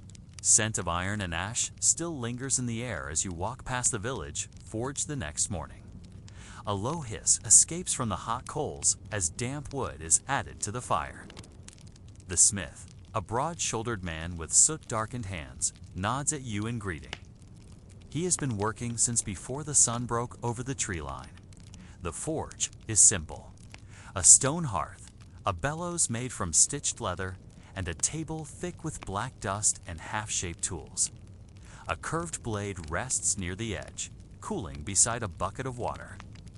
Nearby, broken nails and worn horseshoes wait to be melted and recast. You crouch beside the open forge and feel the warmth push gently against your skin. It's not a searing heat, but a steady one. It wraps around your fingers, warming your bones after the chill of morning mist. The fire breathes with each press of the bellows, glowing red and gold and sometimes flickering blue. The smith doesn't speak much. He never has. But his presence is familiar, safe, like the trees or the chapel bell or the soft rattle of wind against the shutters at night. His tools are well worn, their wooden handles darkened by years of use. The hammer he holds was his father's. The same hammer once repaired wagon wheels, shaped plow blades, and forged nails for the Roman outpost on the hill. Long before its roof fell in today, he's repairing hinges for a barn door that warped in the last storm. The wood swelled from rain, and the old iron strained under the weight. He works slowly, rhythmically, tapping the glowing metal with the flat of his hammer. Sparks fly, but gently, drifting through the air like fireflies before they fade. You help by turning the grindstone. The handle creaks as you push it in slow circles. The edge of the blade sparks faintly against the wheel. The sound is steady, like the wind moving through tall grass. Neither of you speak. No words are needed. Around midday, the smith's daughter brings a clay bowl filled with bean stew and a small round of bread. You eat beside the forge, legs stretched out before you, the bowl warming your hands. The stew is simple: beans, onion, and a pinch of salt. But it fills your belly and eases the ache in your shoulders. The girl speaks softly as she brushes ash from the stone ledge. She tells you that her mother's herbs have started to bloom again near the chapel wall. The thyme is strongest. The bees love it. You nod and smile. The bees always come first to the thyme. After the meal, you walk back through the village, passing homes patched with woven reeds and moss. Each house holds its own quiet story. The widow who carves wooden spoons. The boy who sings to the chickens. The old man who still believes the Romans will return. You hear a low murmur near the chapel and pause at the edge of the square. A traveler has arrived. His cloak is damp and his boots caked with red clay from the roads to the west. He carries a bag of dried herbs and a small pot of salt. He speaks in a slow accent, different from yours. People gather to listen, not because his words are urgent, but because they are new.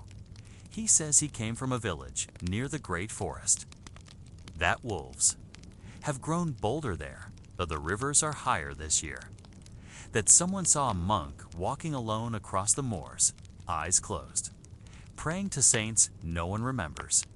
You lean against the wooden fence that rings the chapel garden. The herbs there are overgrown. The lavender bends under its own weight. The sage is beginning to flower. Time moves in circles here, always forward, yet somehow unchanged. Later that day, your father shows you a wooden yoke he has been carving. It's for the neighbor's oxen, who broke theirs pulling logs from the riverbank. The new yoke is smooth, shaped by hand with care and patience. You run your fingers along the curve. The wood smells of pine and something older. Your father doesn't say much either, but he places the yoke in your hands and gestures toward thee. Field, a small lesson, a quiet trust. He's showing you what it means to carry weight without complaint. At night, the rain returns. You sit by the fire while your mother darns a woolen sock and your sister hums a tune under her breath. The dog curls up near the hearth. A quiet evening, wrapped in shadow and warmth. When you lie down to sleep, the the sound of rain on the roof, is soft and even. You close your eyes and listen. The forge, the fields, the chapel. The traveler's story, they all blend into the rhythm of this place, and slowly, sleep takes you, as the fire fades and the village exhales. Saints and spirits, belief beneath the thatched roof you wake before dawn, stirred not by noise, but by a feeling. The air in the room is cool and still. A faint glow seeps in through the shutters as the first hints of morning gather behind the hills. The fire has gone out. The coals are dark. The world, for this brief moment, is suspended in hush. Your grandmother is already awake. She sits at the hearth with her cloak wrapped around her shoulders. Her hair is pinned back loosely. Her eyes are soft, watching the empty fire like one who is listening for something deeper. She murmurs a few words under her breath. Not Latin and not quite the language you speak now. Something older. You sit beside her. The floor is cold under your legs. She doesn't speak for a while, then reaches for a small pouch she keeps tied to her belt. She unties it and draws out a few sprigs of dried yarrow, crushed rosemary, and a smooth stone with a spiral carved into its surface. These are her keepsakes, her quiet strength. She tells you these herbs were gathered on the longest day under full sun. She dries them carefully, only by moonlight. Not many people believe in these things anymore. At least, not out loud. The priest in the chapel teaches of saints and scripture. He speaks of sin and grace, of heaven far above and a God who sees all. And you believe in your way. You bow your head when he prays. You walk the worn path too. The chapel with the others. You cross yourself when storms roll in. But here, by the fire with your grandmother, something different lingers. A memory older than parchment. A belief that the land itself remembers. That the trees speak if you wait long enough. That rivers carry news and stones keep secrets. Your grandmother sprinkles crushed rosemary onto the coals. A thin thread of smoke rises. She hums, tuneless and low. The scent is sharp, earthy. It clings to your skin and your memory. Later, after the fire has been rekindled and the sky turns pale blue, you help your father repair the low fence near the orchard. It is a simple task. Replace a beam. Pack fresh soil around the posts. He tells you the apples are coming in late this year. Too much rain in spring. You nod. It is always the weather. Too much or too little. Never just enough. As you work, you notice a figure walking slowly up the road from the east.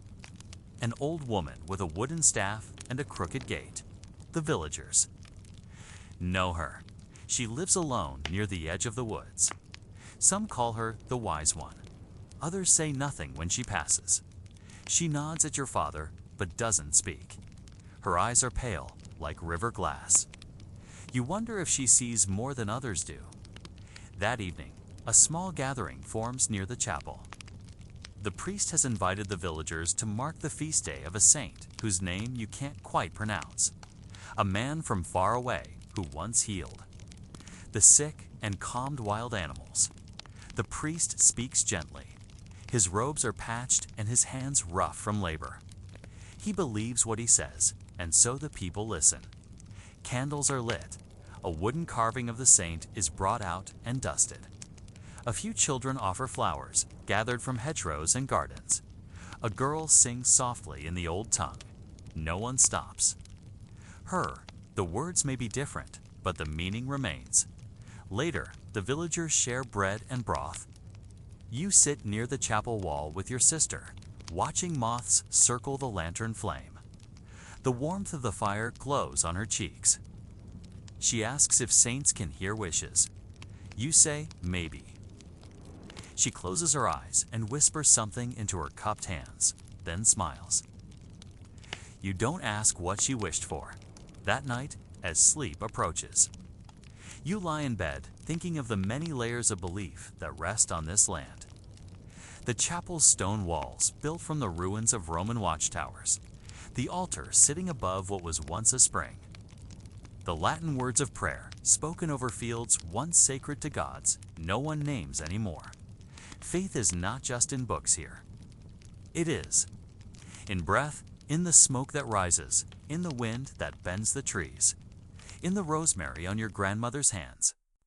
In the hush before dawn, the world does not demand answers here, only presence, only care, and so you drift, wrapped in wool and old stories, into a sleep shaped by both saints and spirits, guided not by certainty, but by trust in the land beneath you and the quiet ones who came before.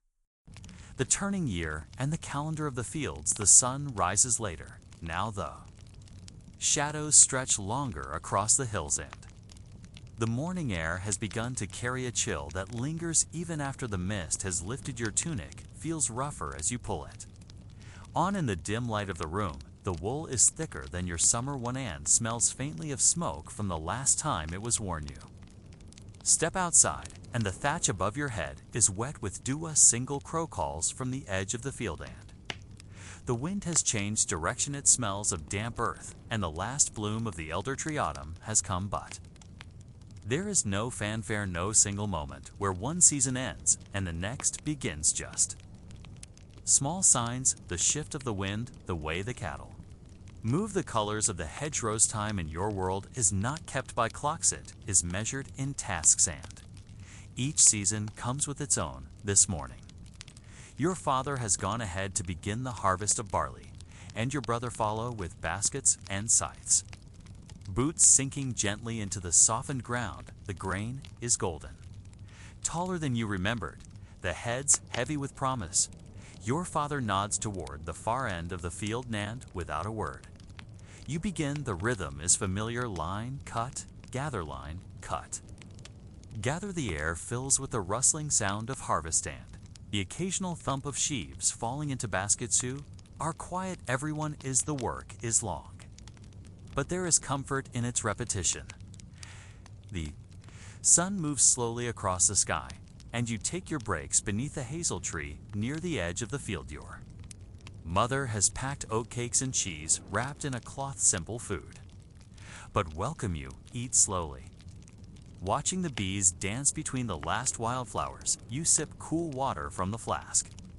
Your hands stained with dust and husks. Your grandfather used to say that the land speaks through the seasons, that each time of year has its own voice. Summer shouts, winter whispers, spring sings, but autumn murmurs. It hums in low tones, a reminder that time moves in circles, not lines. That what grows must fallen, what falls will feed what comes next. Back at the village, the others are busy with their own work. Women hang bundles of herbs in the rafters to dry. Children gather nuts from the woods.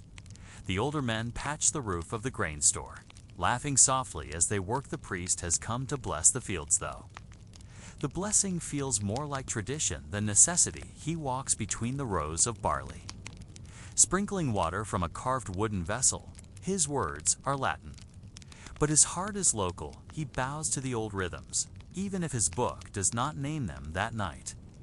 A fire is lit in the village square, not for celebration, but for gathering. The harvest is not finished yet, but the hardest work is behind. A woman brings roasted chestnuts wrapped in cloths. Someone plays a simple tune on a wooden flute. Your sister falls asleep beside you, her head resting on your arm. The fire crackles, sending sparks upward like tiny stars. Someone begins telling a story, an old one, about a spirit who guards the grain and sleeps in the last sheaf to be canned. How you must treat it with cares so that next year's harvest will come. You've heard it many times, but you listen again because in the dark, familiar stories are like blankets. They warm you from the inside. Later, you help carry your sister home. The air smells of wood smoke and damp leaves, and the moon casts a silver glow over the thatched roofs. You crawl into bed, sore and satisfied, and feel the weight of the day slip from your shoulders. Outside, an owl calls from the forest inside. The hearth embers glow, and the turning year turns once more quietly, faithfully, as it always has. It always will. The healing hands and the wisdom of the woods you awaken before the sun. This time your sister is feverish. Her breath is shallow and her skin feels hot beneath your palm. Your mother does not panic. She moves with the steady calm of someone who has lived through many fevers before her. Eyes scan the child's face. She lays a hand on her brow, nods once it is. Not the worst kind, but it will need tending, and tending begins not with medicine, but with water. You carry a wooden bucket down to the streamheads. Surface is still dark and silver beneath the pale glow of dawn. The forest leans over it, branches trailing. In silence, you dip the bucket carefully. The cold seeps through the wood into your fingers. The stream never judges, simply flows, washing away the heat of the summer. Leaves whisper above you, as if offering quiet approval when you return. The hearth has been stoked. Your mother crushes dried herbs in a small mortar. She adds them to the water with a practiced, handy raise weld whirlful. Things she gathered in the height of summer now. They are giving back their gift. Your sister sips the mixture slowly, face damp with cloth-soaked coolness. You sit beside her, watching her chest rise and fall. The rhythm is uneven, but it is there. You ask your mother how she knows what to don't. She answers softly. Her answers are not from books, not from scrolls or priests or Roman physicians. They are older past, down through hands and stories and repetition. She learned by watching, by listening to plants as one listens to people. Some herbs speak loudly, their scents sharp and unmistakably. Others are shin-kneading, coaxing, and patience. There is no single cure, only balance. Lacking the language of the earth and remembering its phrases outside. The mist begins to lift, and with it, your sister's fever eases. She sleeps now, her brow no longer burning. Help your mother refill the jars and gather fresh herbs. You carry willow bark and nettle mint and marigold, not because they are rare, but because they are useful. Your path leads into the edge of the forest where the light is dappled and the moss is thick beneath your feet. Spot mushrooms growing on the fallen trunk of an ash butt. You leave them. Your mother taught you to respect the unknown. And some mushrooms do not forgive mistakes. Instead, you gather comfrey growing near a trickling spring. Knits. Leaves are soft hits. Flowers small and purpley. Dig carefully, not taking more than you need at home. You prepare a poultice for your uncle's sore knee-high.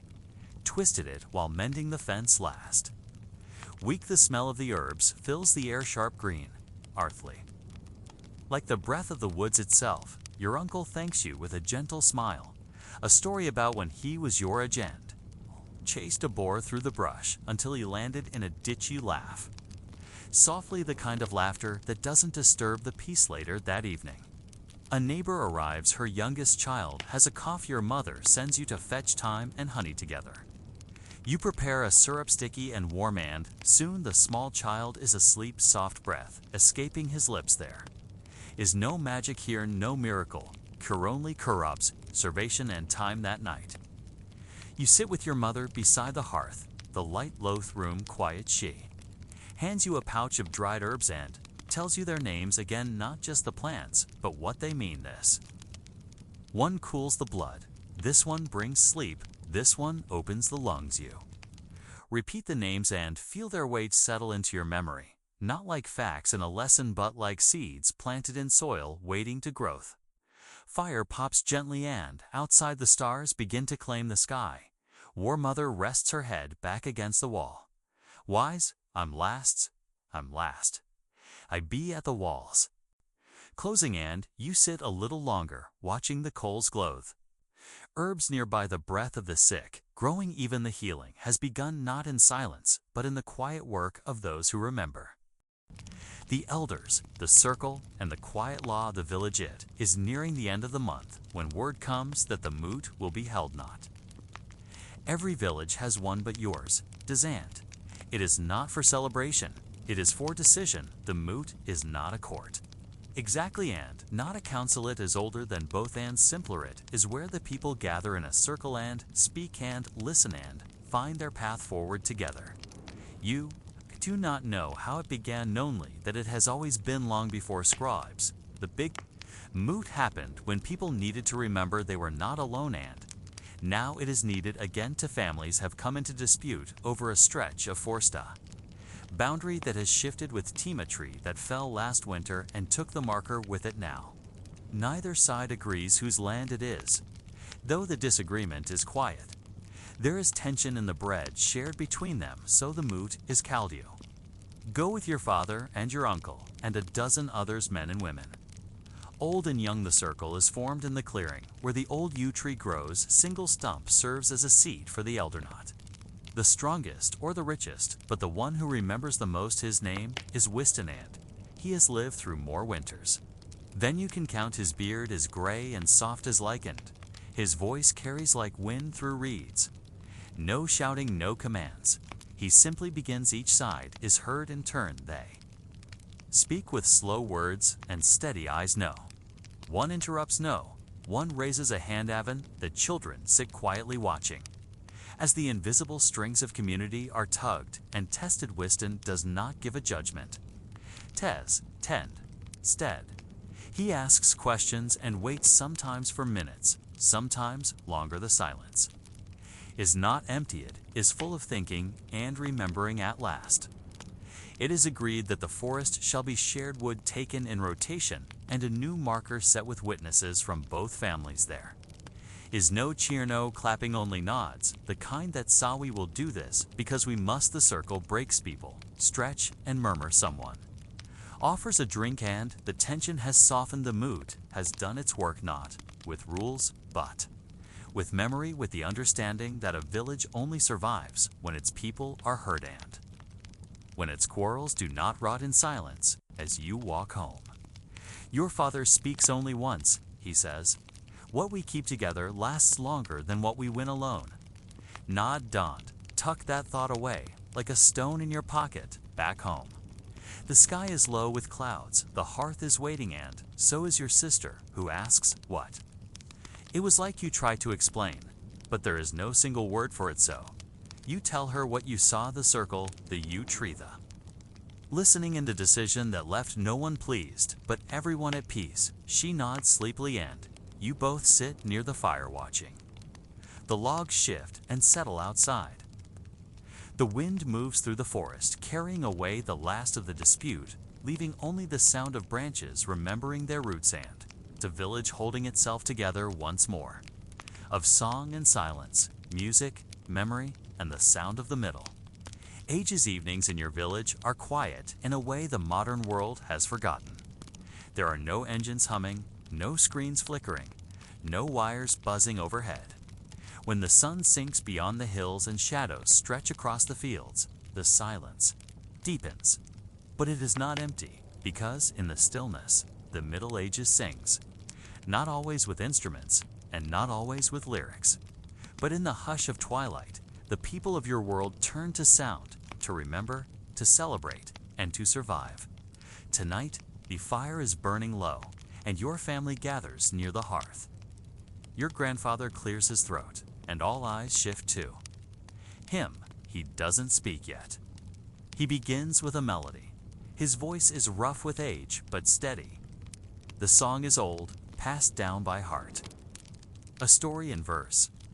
Of a hero who crossed the sea, of a battle fought when your great-grandmother was a child. You don't know if the story is true, but the way he tells it, it feels older than the stones in the church wall. This is how history lives here, not in books, but in ballads. In the world around you, music is both art and memory. There are no written scores for most villagers. Tunes are learned by ear, carried like secrets from voice to voice, from one feast to another, one wedding to the next. You learn to listen deeply because forgetting the words might mean losing the story forever. The instruments, if your village has any, are simple but soulful. A wooden flute carved by the baker's eldest son. A rebec, a bowed string instrument played at market fairs. A set of bone whistles once used by a shepherd to call his dogs. Each one worn smooth by generations of hands. Their sounds as familiar as the voice of your own mother. If someone is lucky enough to own a lyre or harp, it is treated like treasure. Not for its value, but because its music makes people weep without knowing why. You once saw a traveling musician arrive on a muddy spring day. His boots were torn and his eyes weary, but he carried a dulcimer in a sack. That night he played in the common house, and every villager crowded in, not for warmth, not for food, but to hear a sound that made the walls seem wider and the dark less heavy. Music here is not just entertainment. It is prayer, it is protest. It is medicine. Monks chant in stone chapels. Their voices echo in long corridors, creating a sound so pure it seems to float above the earth. At funerals, soft laments are hummed songs without words as mourners walk behind the cart bearing the dead. At births, women sing lullabies older than memory. Gentle rhythms meant to guide a newborn from the silence of the womb into the noise of life. And you. You have started singing too. You hum to the goats when you feed them. You whistle softly as you weed the turnip rows. And when no one is listening, you try to remember your grandfather's song, mouthing each line, shaping the story in your own breath. Because in a world where ink is rare and paper rarer, your voice is your pen. There are times when sound disappears altogether. In winter, when snow thickens the air, or during times of fear, when silence is survival. But even then, the melodies. Return.oas. When war takes the men away, their wives and mothers sing to keep sorrow company. When the harvest fails, villagers chant as they thresh the little grain that remains. When spring arrives and the sheep give birth, the fields are full of laughter and rhythm again. Your ears have learned to read the seasons by tone. And once a year, at midsummer, the silence ends completely. A great fire is built on the hill, and the entire village gathers. There is dancing, clapping. Even the priest turns a blind eye for the night. Young men drum on hollowed logs. Girls twirl with ribbons in their hair. Elders raise voices in old refrains, their eyes shining with memory and mead. You sit by the flames, knees drawn up, heart full. For just one evening, the world does not feel broken or lost or small. It feels alive, bound together by rhythm, by tradition, by something older than time. You may not know the future, but you know this: in the dark ages, music is light. A flickering sound in the long night, a memory carried in melody. And as long as someone remembers the tune, nothing is truly gone. Tomorrow, the fields will need tending. The animals will need feeding. And the worries of food, safety, and winter will return. But tonight, there is song, and it is enough. The passing of time, how you marked days, months, and years without a clock you stretch as you wake, rubbing sleep from your eyes. And the first thing you notice is that the morning light has changed. It filters through the shutters at a new angle. The bird song is louder, sharper, and something about the air smells different. It isn't just morning anymore. It is a new time of year, because in your world, no clocks tick on the walls. No glowing screens count down the seconds. In the dark ages, time moves in cycles, not minutes. You learn it by watching the world around you, not by measuring it. A child in this world does not ask what time it is. They ask how high the sun is, how long the shadows are, whether the bees have returned to the flowers yet, whether the moon has grown fat or gone thin again. Time is weather and growth. It is how full your pantry is, how fast your oxen shed their winter coat, how your fingers feel in the morning, stiff with cold or loose with warmth. The day begins with first light. Not a sudden alarm, but a slow lightening of the sky. The rooster crows. The goats stir. Your mother stretches near the hearth. Day has begun, and there is work to do. You measure your hours by events, milking, baking, tending the garden, fetching water. The sun reaches the top of the sky, and that is your midday. You pause to eat bread and onion, maybe some dried fish. If the stores have lasted, you sit on a stone, squinting at the horizon, and you feel the warmth on your skin. You are not thinking of hours. You are thinking of harvest, of seasons. By late afternoon, the shadows grow long again. The work slows, the air cools, and you. No evening is near, not because a bell rings, but because your body tells you. Your legs ache, your hands are sore. The fire must be lit. It is time to rest. At night, time is marked by stars. You learn to read the sky the way a scholar reads books. Orion means frost. Pleiades mean lambing season. When the moon is new and the nights are dark, you carry a torch made of pine resin, and its smoke clings to your clothes. When the moon is full, the paths are clear and silver. Seasons are your true calendar. Spring is not a date. It is the first green shoots, the buzz of bees, the thaw of the stream. Summer is the scent of hay, the buzz of flies, the clink of scythes. Autumn smells like wood smoke and apples. Winter tastes like root vegetables and salted meat. You do not celebrate months, but feast days. When St. Bridget's Day arrives, you know winter is halfway gone. Candlemas tells you to bless your tools. Easter means color returns to the world, not by decree, but by crocus and bird call. Midsummer brings song and fire. All Hallows marks the start of darkness, and Christmas is less about gifts and more about hope, the promise that light will return. Slowly, stubbornly, like a child waking from a long nap. Years are harder to hold on to. You do not write them down, but you remember them by events. The year of the great snow, when roofs caved in. The year the raiders came early. The year the well went dry. The year your sister was born. The year your uncle was lost at sea, and age. It is not counted in numbers, but in what you can do. A boy is not 6. He is strong enough to carry firewood. A girl is not 10. She can tend goats alone. An old man is not 70. He is the one. Who remembers when the big tree was small? Time flows differently here, not in a line, but in circles. And you are part of that rhythm, just like your mother was and her mother before her. You walk the same paths, plant the same fields, watch the same stars. And when you are gone, others will do the same, measuring their lives by the same sun, the same wind, the same quiet turning of the earth. In the dark ages, time is not a master teaches. It is a companion. It walks beside you, gently reminding you that nothing stays the same. But nothing is truly lost. And as you fall asleep tonight, the fire burning low, the moon climbing above the treetops, you feel that ancient rhythm in your chest. Tomorrow will come just as it always has. Pets, pests, and companions. The creatures who shared your home you wake up to the sound of snuffling near your feet.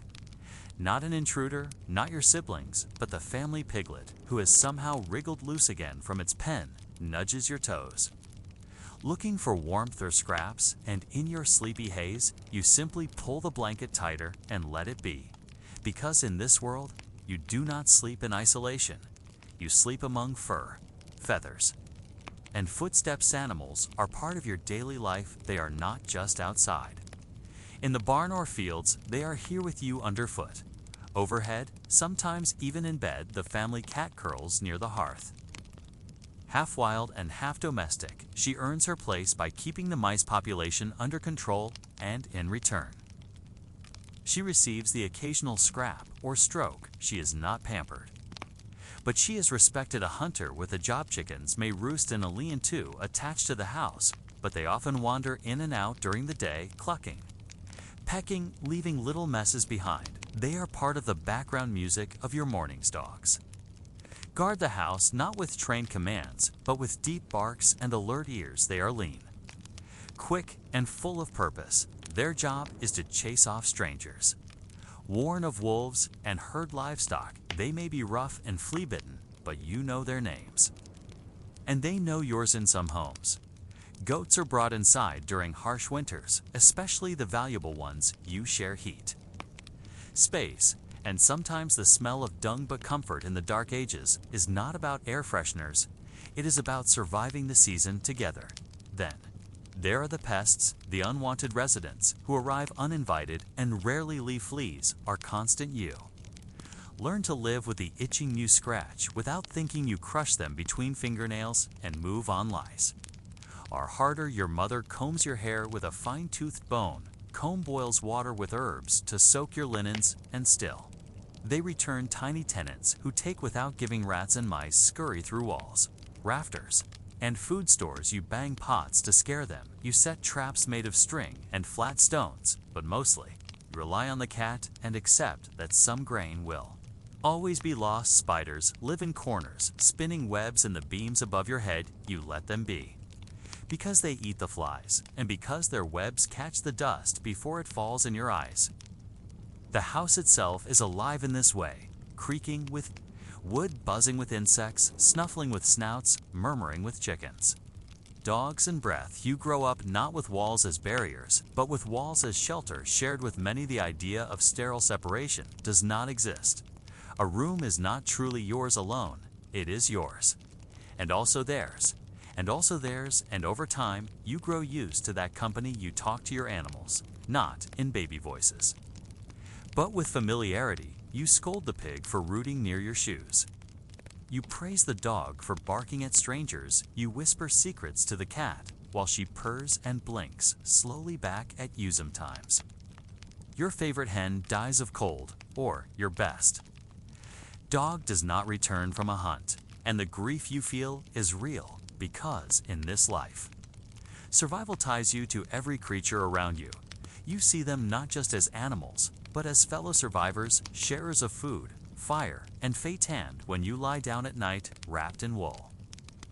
Surrounded by breath and warmth and the smell of earth, you are. Not alone, you are part of a household, one that walks on 2 legs and 4, and sometimes 6 together. You sleep together, you rise, and in between. You share this life, this world, this time. Games, laughter, and the quiet joys of passing time. It is late afternoon, and the chores are done. The sun casts long golden lines across the fields, and the cool breeze of early evening drifts in through the open doorway. There's a pause in the rhythm of work, and in that pause, something rare and soft unfolds. Plavin in the dark ages. Children play, adults laugh, and people find ways to pass the time between planting, gathering, and surviving. You sit in the dirt yard, drawing shapes with a stick. Your younger brother rolls a ball of tightly bundled rags across the ground. Your sister skips over lines scratched into the dust. Simple games, built from what you have: a stone, a feather, a loop of twine. Each one becomes a toy when touched by imaginations.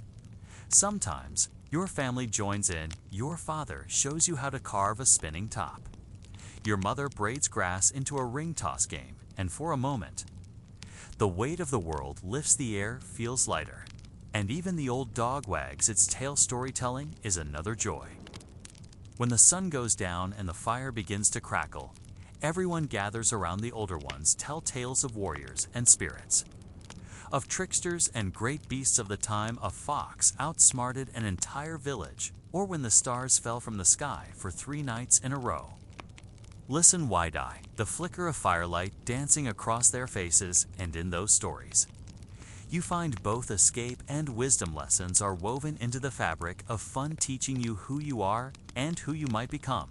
Laughter comes easily during these times. Someone slips while dancing, someone forgets the punchline, someone burns the stew, and tries to blame the wind. These moments stay with you longer than the hard days in the village square. There are festivals not grand or extravagant, but loud with music and full of movement. Drums beat out simple rhythms. Flutes carved from elderwood call out strange melodies, and the people dance. You dance to feet bare on packed earth, hands clasped. In circles clothes stained with flour or mud or ash, no one minds. This is joy unpolished and unplanned older. Children race through fields.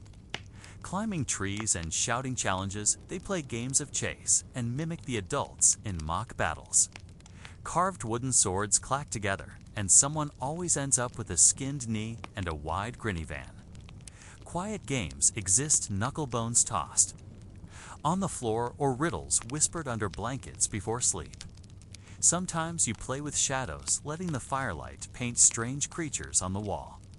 And inventing stories for each one, there are songs passed down through memory sung while stirring. Pots or shelling peas verses about goats with golden horns or rivers that run backward for a day. The songs do not need to be perfect. They only need to be shared. Devon, the elders play in their own way. They pretend not to care, but when someone starts. A counting rhyme. They smile, and when a baby claps at a puppet made from straw, they are the first to cheer. The Dark Ages were not all darkness. There was light in every giggle, in every moment of silliness, in every shared wink across the table. Play was not a luxury. It was survival of the spirit. It gave people a reason to wake up, a way to feel whole, to remind themselves that even when times were hard, they were still human. You look around now at the familiar faces, dirty feet, sunburnt cheeks, clothes stitched with care. These are your companions in both labor and laughter together. You find joy in the smallest things, a beetle walking in circles, the first snowflake of the season, the strange sound your uncle makes when he snores in. So the evening passes gently with play, with stories, with laughter that echoes into the hills, and when sleep finally calls you, drift off with a smile. Because even in a world of survival and toil, there is room for joy. Markets barter. And the quiet art of trade. The morning fog is still lifting when you see the first carts arriving from the east. Wooden wheels creak. Leather harnesses stretch and oxen puff warm clouds into the cold air. Is market Dyer Village. Has no grand square, no marble forum, just a flattened patch of earth beside the old Roman road. But today, it hums with life. Traders come from neighboring hamlets and distant woods. They bring sacks of oats, baskets of smoked eels, bundles of herbs, tied with string in pots so finely shaped they almost seem Roman. There is no coin for most of it, no silver diners or gleaming gold. The empire that minted such things is gone. What remains is barter, a quiet art based on need. Trust and reputation. You walk the edges of the market with your father. He carries a small pouch, not filled with money, but with carved buttons and beeswax candles. You helped make the week before he hopes to trade for salt. Or maybe dried apples. People call out gently. Offering goods with hopeful smiles. There is no shouting. No hard selling, only the slow dance of exchange. Wool for honey, turnips for charcoal. A worn cloak for a small bronze comb. You pause at a stall where a woman sells fish wrapped in leaves. The smell is sharp, but clean. She eyes your boots and asks if you have thread. Your father shakes his head and offers a candle. Instead, she nods. And the trade is done across the lane. An old man displays arrowheads he has chipped from flint. Children gather around. Watching him work, each tap and flake tells a story older than Rome, older than even the language you speak. Beside him, a weaver unrolls linen dyed with crushed berries. The cloth catches the breeze and ripples like water. You run your fingers along the edge, dreaming of a shirt not patched a dozen times nearby. Your mother examines clay jugs. She turns each one over, checking for cracks. The potter watches silently. Hush it. Knowing that one jug traded well could mean warm food through winter. A boy about your age sets up a tiny stand with carved spoons. His work is rough but proud, and a few villagers nod as they pass a spoon traded for a hunk of cheese. A simple success. Sometimes news is traded too. A rider from the north says raiders were seen again. A woman from the river village speaks of a strange star seen in the night sky, and an elder tells of a monastery beyond the forest where monks write books in a script no one here can read. This is not a market of riches, it is a gathering of survival. each exchange a thread in the fabric of life away. To say I see you, I need what you have here, is what I can give and return you. Notice the rhythms now, the way hands move in greeting, the way heads tilt in agreement, the quiet thanks given not with words but with gestures, a nod, a smile, a sack lifted, and carried home when your trades are done. You help your father lift the traded salt onto your cart. Your arms are tired. But there is pride in the effort. The salt will season your meals, preserve the last of the pork, and maybe, if you are lucky, be enough to trade again next time, as the sun rises higher. People begin to leave slowly. Carts roll away, laughter drifts across the emptying patch of earth, and already, minds turn to the next market day. You walk home beside your parents. The road is muddy, but your steps are light because today, through barter and kindness, through the quiet work of trade, your family has what it needs, and in the dark ages, that is more than enough.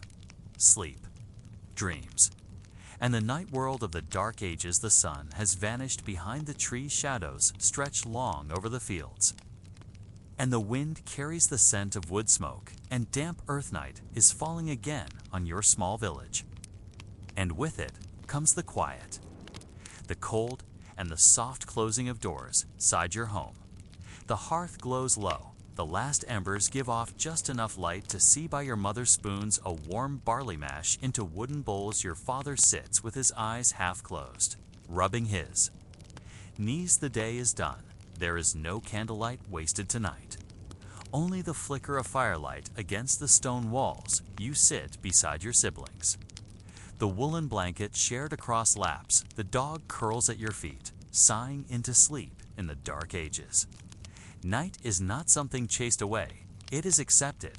It settles like a thick fog over the village. Houses' dim voices fall, and the world outside.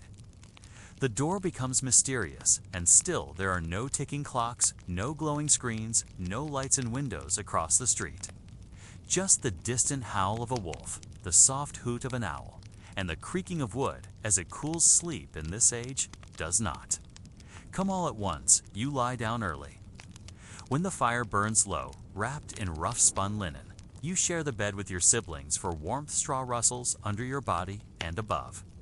The wooden beams of the ceiling stretch like ribs in the darkness. First sleep takes you a heavy drift into silence.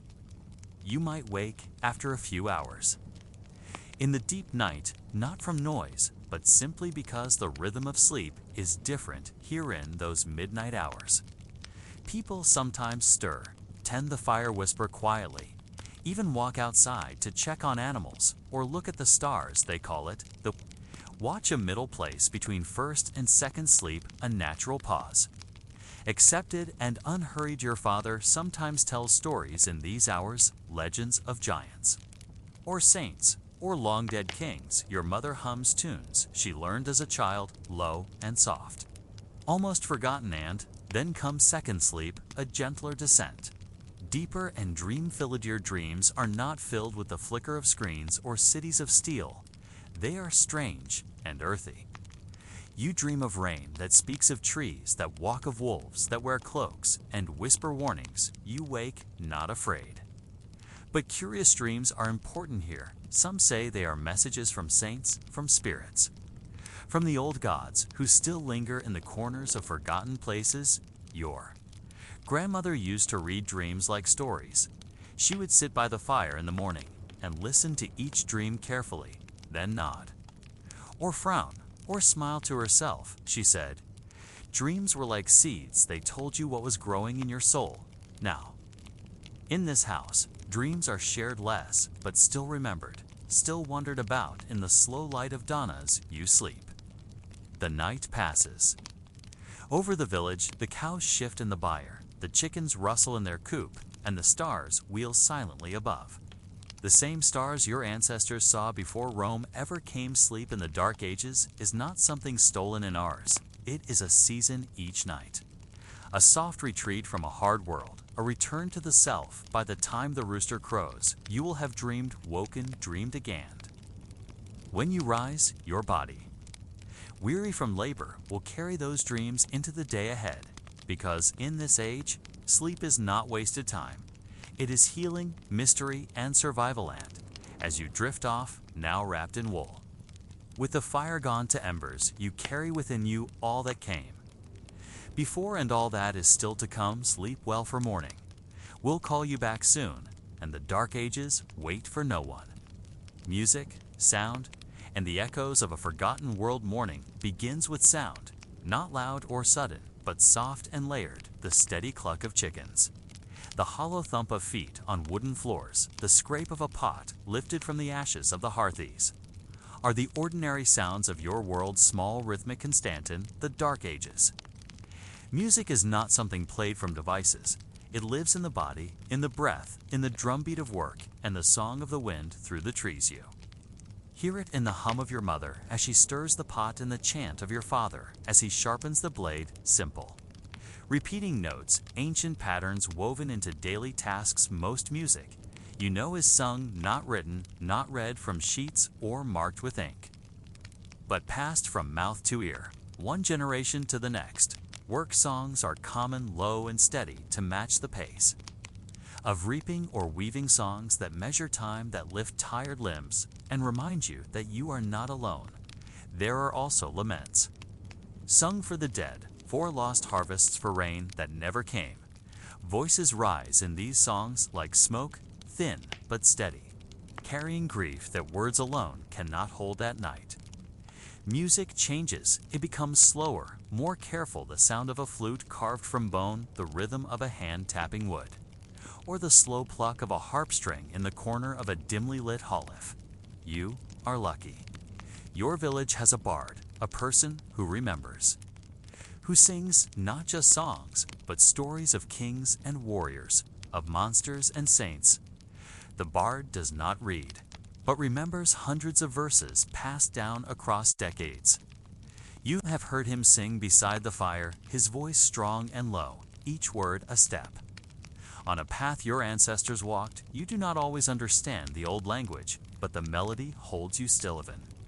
The silence in your world is different. It is not absence, but presence, the deep silence of a snow-covered field, the hush before a storm, the quiet of the woods, when all animals go still. Your ears are sharp, trained by necessity to hear the crack of a twig, the splash of a fish, the warning call of a birding, the absence of machines you hear, more the drip of water, the rustle of a mouse, the creak of timber above your bed, and sometimes, in the deepest part of night, when even the fire has died, you think you hear something more, not music exactly, but memory, the voice of the land itself. Carried in the wind, echoing in the stones, your ancestors believed the world was alive with sound, that spirits spoke in groves, that rivers hummed secrets, that caves remembered songs no man had ever sung. Whether you believe this or not, you do not dismiss it, because in the dark ages, belief and hearing walk hand in hand. Then the church bells, simple and iron, carry more than time. They call to prayer, to warning, to joy. A single bell can change the air, can still a village, or send it rushing toward the gate. When your village gathers for feast or fast, the music begins before the food. Children tap spoons, women clap rhythm, old men hum songs they once danced to in younger bones. This is your music. This is your soundscape, not stored, not replayed, but lived as the sun rises higher. You tie your shoes, step out into the day, and hum a song your mother sang when you were very small. The words are half forgotten, but the tune remains, carried in your breath, threaded through your bones, older than memory. And just as vital, the music of the dark ages does not demand attention. It does not interrupt or dominate. It accompanies it as you walk toward the fields, with birds calling overhead and the wind rustling the trees. You realize something simple, something quiet and true. In this world, you do not find music, you are part of it.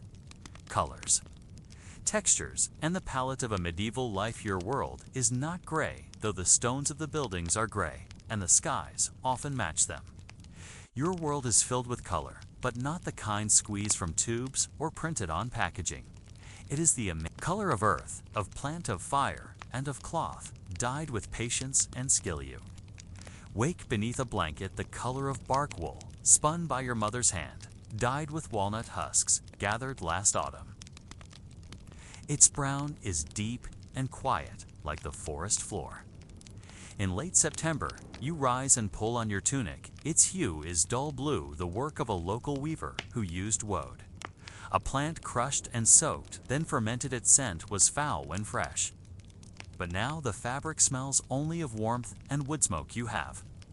One other tunic, a brown one for work, the blue one, is for feast days or market days, and even then it is patched at the elbows, but the color still holds. A small luxury that makes you stand a little straighter. Your shoes are not dyed, just tanned.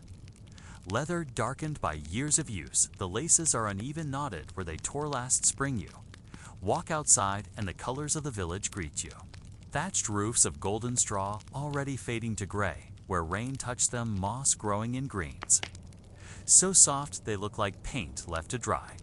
The sky is pale a white that leans toward blue with streaks of cloud-like wool teased for spinning. Fields are full of subtle shades, young barley glowing green earth, freshly turned by the plow shining. Almost black with moisture, the edges of the path lined with flowers small and bright yellow, white, and sometimes a brave purple peeking through. These are not modern colors, not electric, not brightened by artificial light. They shift with the sun and deepen with shadow inside. The longhouse or cottage textures matter more than color rough.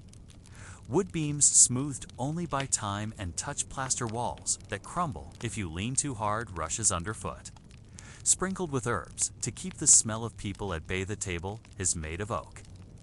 Dark from years of meals and spilled broth, the bowls are wood too, carved by hand, each one slightly different. You can find yours by touch alone. Fabrics are everywhere, and never wasted old tunics become window coverings, or are cut into rags. Wool scraps are stuffed into pillows or sewn into patchwork cloaks. Fire pit is ringed with stone, its surface blackened with soot. The ashes shift from white to silver to black, depending on the time of dye cooking. Pots hang from iron hooks, their surfaces pitted, their edges worn thin, but they hold their shape and their purpose. Food is another world of texture, porridge thick and lumpy. Turnips soft and slightly stringy, bread rough with ground barley. Its crust cracked at center, dense but warm and satisfying. You eat with your hands, you know each food. By feel how cheese should bend, how meat pulls when it is properly stewed, how honey clings to the skin in feast days, color returns to the table. Berries, bright red roast meat, glistening brown greens from the garden, steamed and salted, even the jugs. A veil have a golden glow when the firelight catches them. Just right clothing changes with the season. Summer means linen rough against your skin, but lighter to wear. In winter, the wool returns, layered and heavy, scratchy at first, then familiar. Like an old friend who does not speak, but keeps you warm. The chapel or church in your village, if there is one, might be the most colorful place of all. Faded wall paintings of saints and beasts, done in red ochre and crushed lapis lines sometimes. Blurred figures leaning in strange proportions, but still powerful, still watching. Still remembered, the windows are plain, just oiled skins to let in light. But sometimes colored glass appears in fragments, green or blue, a gift from a wealthier parish. Or a leftover from a Roman ruin nearby. Your world is built with materials that carry their color from the land. Stone from the hill, wood from the grove, clay from the riverbank, each holds a story, a layer of time. A memory of the earth, it came from you. Notice the colors of people, to hair shades from straw to coal skin, darkened by wind and sun eyes, in every shade of brown and gray and green. And in the evening, when the sun hangs low and paints the sky with orange and violet, you pause at the doorway, letting your eyes rest on the fields, the roofs, the animals heading home. Everything softens, edges blur, and your village becomes a painting.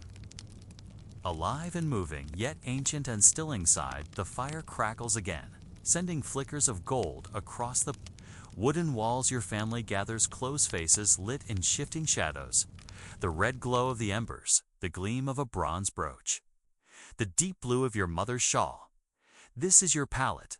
This is your world. It is not loud, it is not fast, but it is full, rich, and endlessly changing. You settle into your seat, pull your cloak around your shoulders.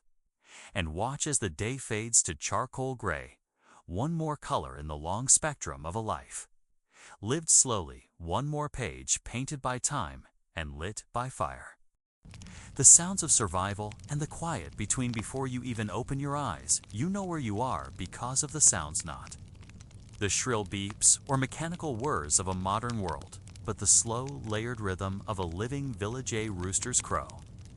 Cuts through the morning mist somewhere far off, followed by the bleating of goats, and the shuffle of hooves across the packed dirt near the barn then. The low thud of your mother's wooden spoon striking the sides of a clay pot as she stirs the morning porridge. There is no silence here, not truly, but the quiet is alive, not empty when you sit up. Your mattress of straw rustles beneath you. Each movement releases the faint whisper of dried stalks, pressed and repressed under nights of sleep yore. Feet find the earthen floor, cool and slightly gritty. You hear your own breath. A soft exhale in the cold morning air, and the distant creak of the door as your father steps out to greet the dawn. Village speaks in its own language. Dogs bark briefly. A baby whale's chickens cluck in protest as someone reaches into the cuckoo. Know these sounds. They are the music of your life. Fought dropped by the hearth. A burst of laughter from next door.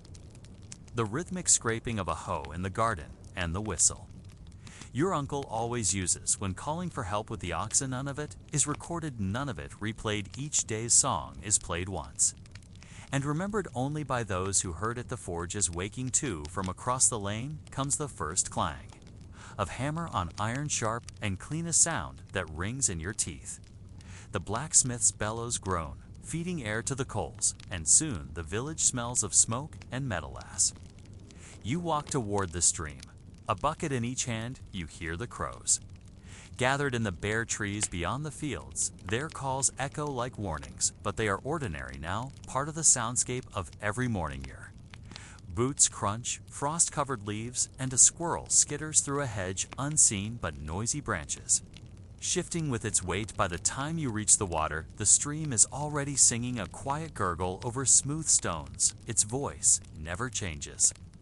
Though the volume rises in spring and falls in the long, dry months of summer, you scoop, water the splash, and slosh of it, filling your pail, a sound both refreshing and cold, the way it trickles down the sides, a soft patter on the dirt carrying it back. You hear voices now, neighbors greeting each other, trading news, or shouting at goats that wander too. Far from their pens, your village never sleeps completely. Even at night, there are sounds, the wind rattling loose shutters, rustling thatch, the distant howl of a wolf, a lullaby, and a threat inside the cottage. The fire never goes fully out. It shifts. It sighs. Sometimes a log cracks with a sharp pop.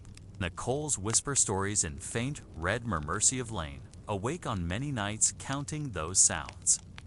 Measuring time by owl calls, by the soft breath of your siblings, by the rhythmic squeak of the rope that holds the meat hook as it swings in the draft train, is louder than anything else. When it comes, it taps on the roof with insistence, runs in rivulets down the walls, splashes into the rain barrel outside with fat plops. And such nights, the world feels small, enclosed, protected by walls and thatch and warmth. But when the wind howls and the trees groan, the whole house seems to shift and settle.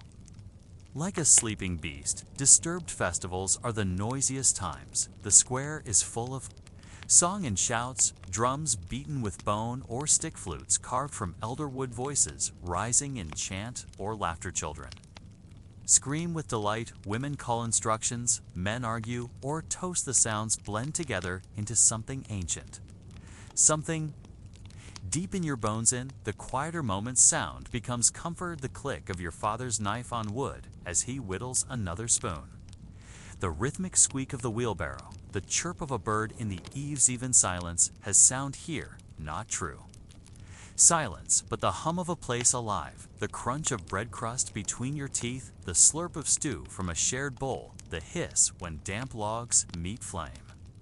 Each one tells you you are still here, still fed, still part of the living fabric. The older Ones say the land listens, that if you stand still enough, the earth will speak in the rustle of leaves, in the hush before snowfall. In the slow sigh of fog over the field, you've begun to believe at once during harvest you stood at the edge. Of the clearing and heard, no people, no birds, no wind, just the breath of the forest, so still it felt like time stopped. Or slowed to let you breathe in that moment. You understood why monks take vows of silence, not to escape sound, but to notice it. Moretto hear the world as it really is now. As evening comes, the cottage settles against chickens murmur in their coop.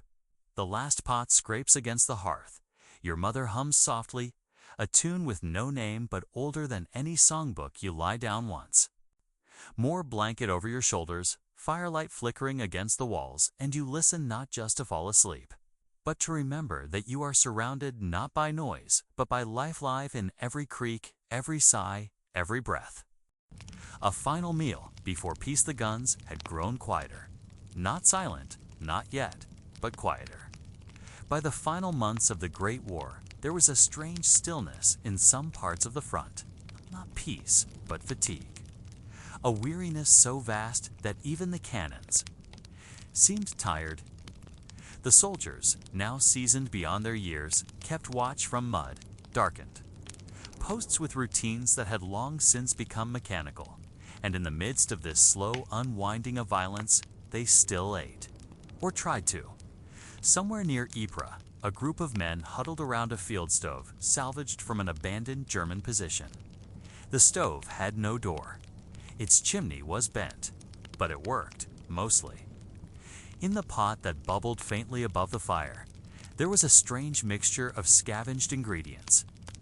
A few shreds of tinned meat, crushed crackers, onion peelings, a ladle of grease stolen from a kitchen truck 2 weeks ago.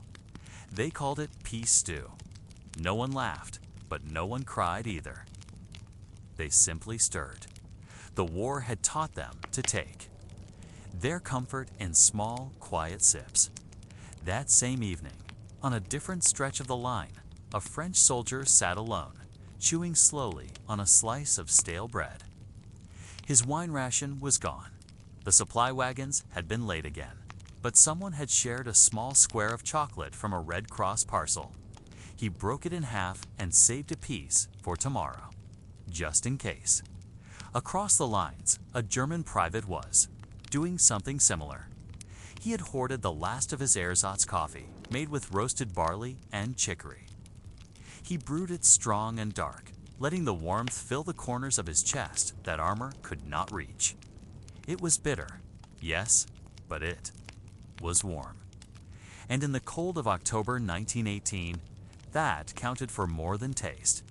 In Britain, mothers rationed bread with weary hands. In Paris, bakeries reopened with cautious hope. In Berlin, lines grew longer outside soup kitchens. In New York and Toronto and Melbourne, returning soldiers brought with them memories of what food tasted like when eaten with gloves on. In trenches, beneath fire, peace came not with a feast, but with a whisper. When the armistice was signed, men wept not from joy, but from release. The tension, the hunger, the waiting.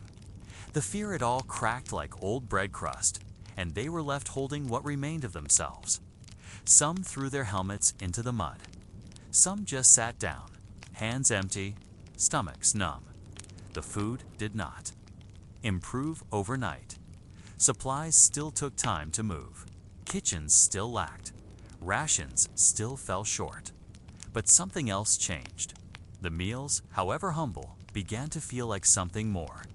Not just survival, but a beginning in makeshift mess tents and on grassy fields. Soldiers gathered for the first meals of peace. Hard bread and weak tea still filled the plates, but the air was different. The jokes were slower, the laughter real. Someone played a fiddle on a crate. Someone else sang a quiet song. A group of American soldiers traded cigarettes for stew with French troops. No one minded the taste. They were just glad to be sharing. Across the channel, British factories adjusted from making bullets to baking bread again. In the countryside, ration books were folded and tucked into drawers. In city cafes, signs that once read closed for war were flipped around to say open for breakfast. The world exhaled, but it did not forget. Trench food had left its mark. Generations remembered the taste of substitute coffee, the weight of dry biscuits, the joy of a hot meal after days of nothing. Veterans taught their children how to make stew from scraps, how to save fat in tins, how to never waste salt. In some homes, bully beef remained a strange kind of comfort food. In others, it was never spoken of again. Memorials rose not just to honor the fallen, but the life that survived. And food, simple as it was, became part of that survival story. The bread shared in shell holes. The coffee poured before dawn patrols. The chocolate divided one square at a time between men who might not see tomorrow. In museums today, you can find rusted ration tins, cracked enamel mugs, spoons bent from use, letters home with lists of things, missed trio eggs, fresh apples, mother's jam. These artifacts speak softly of the daily hunger that defined a generation. Not just hunger, for food, but for safety, for quiet, for tomorrow. So tonight, as you lie back beneath your own roof, your stomach full and the air peaceful, remember them. The men who stirred stew with bayonets, who boiled water in helmets, who rationed chocolate and hoarded tea. Remember the mothers who stretched meals and the children who cheered when sugar returned. Remember that food, in the hardest of times, became more than calories. It became hope, and in those final days of war, when the guns fell silent and the fires burned low, it was over one last meal, however meager, that many finally allowed themselves to believe it might truly be the end and the beginning of peace. Now, close your eyes. Let history settle gently in your mind. You are safe and full, and the war is over.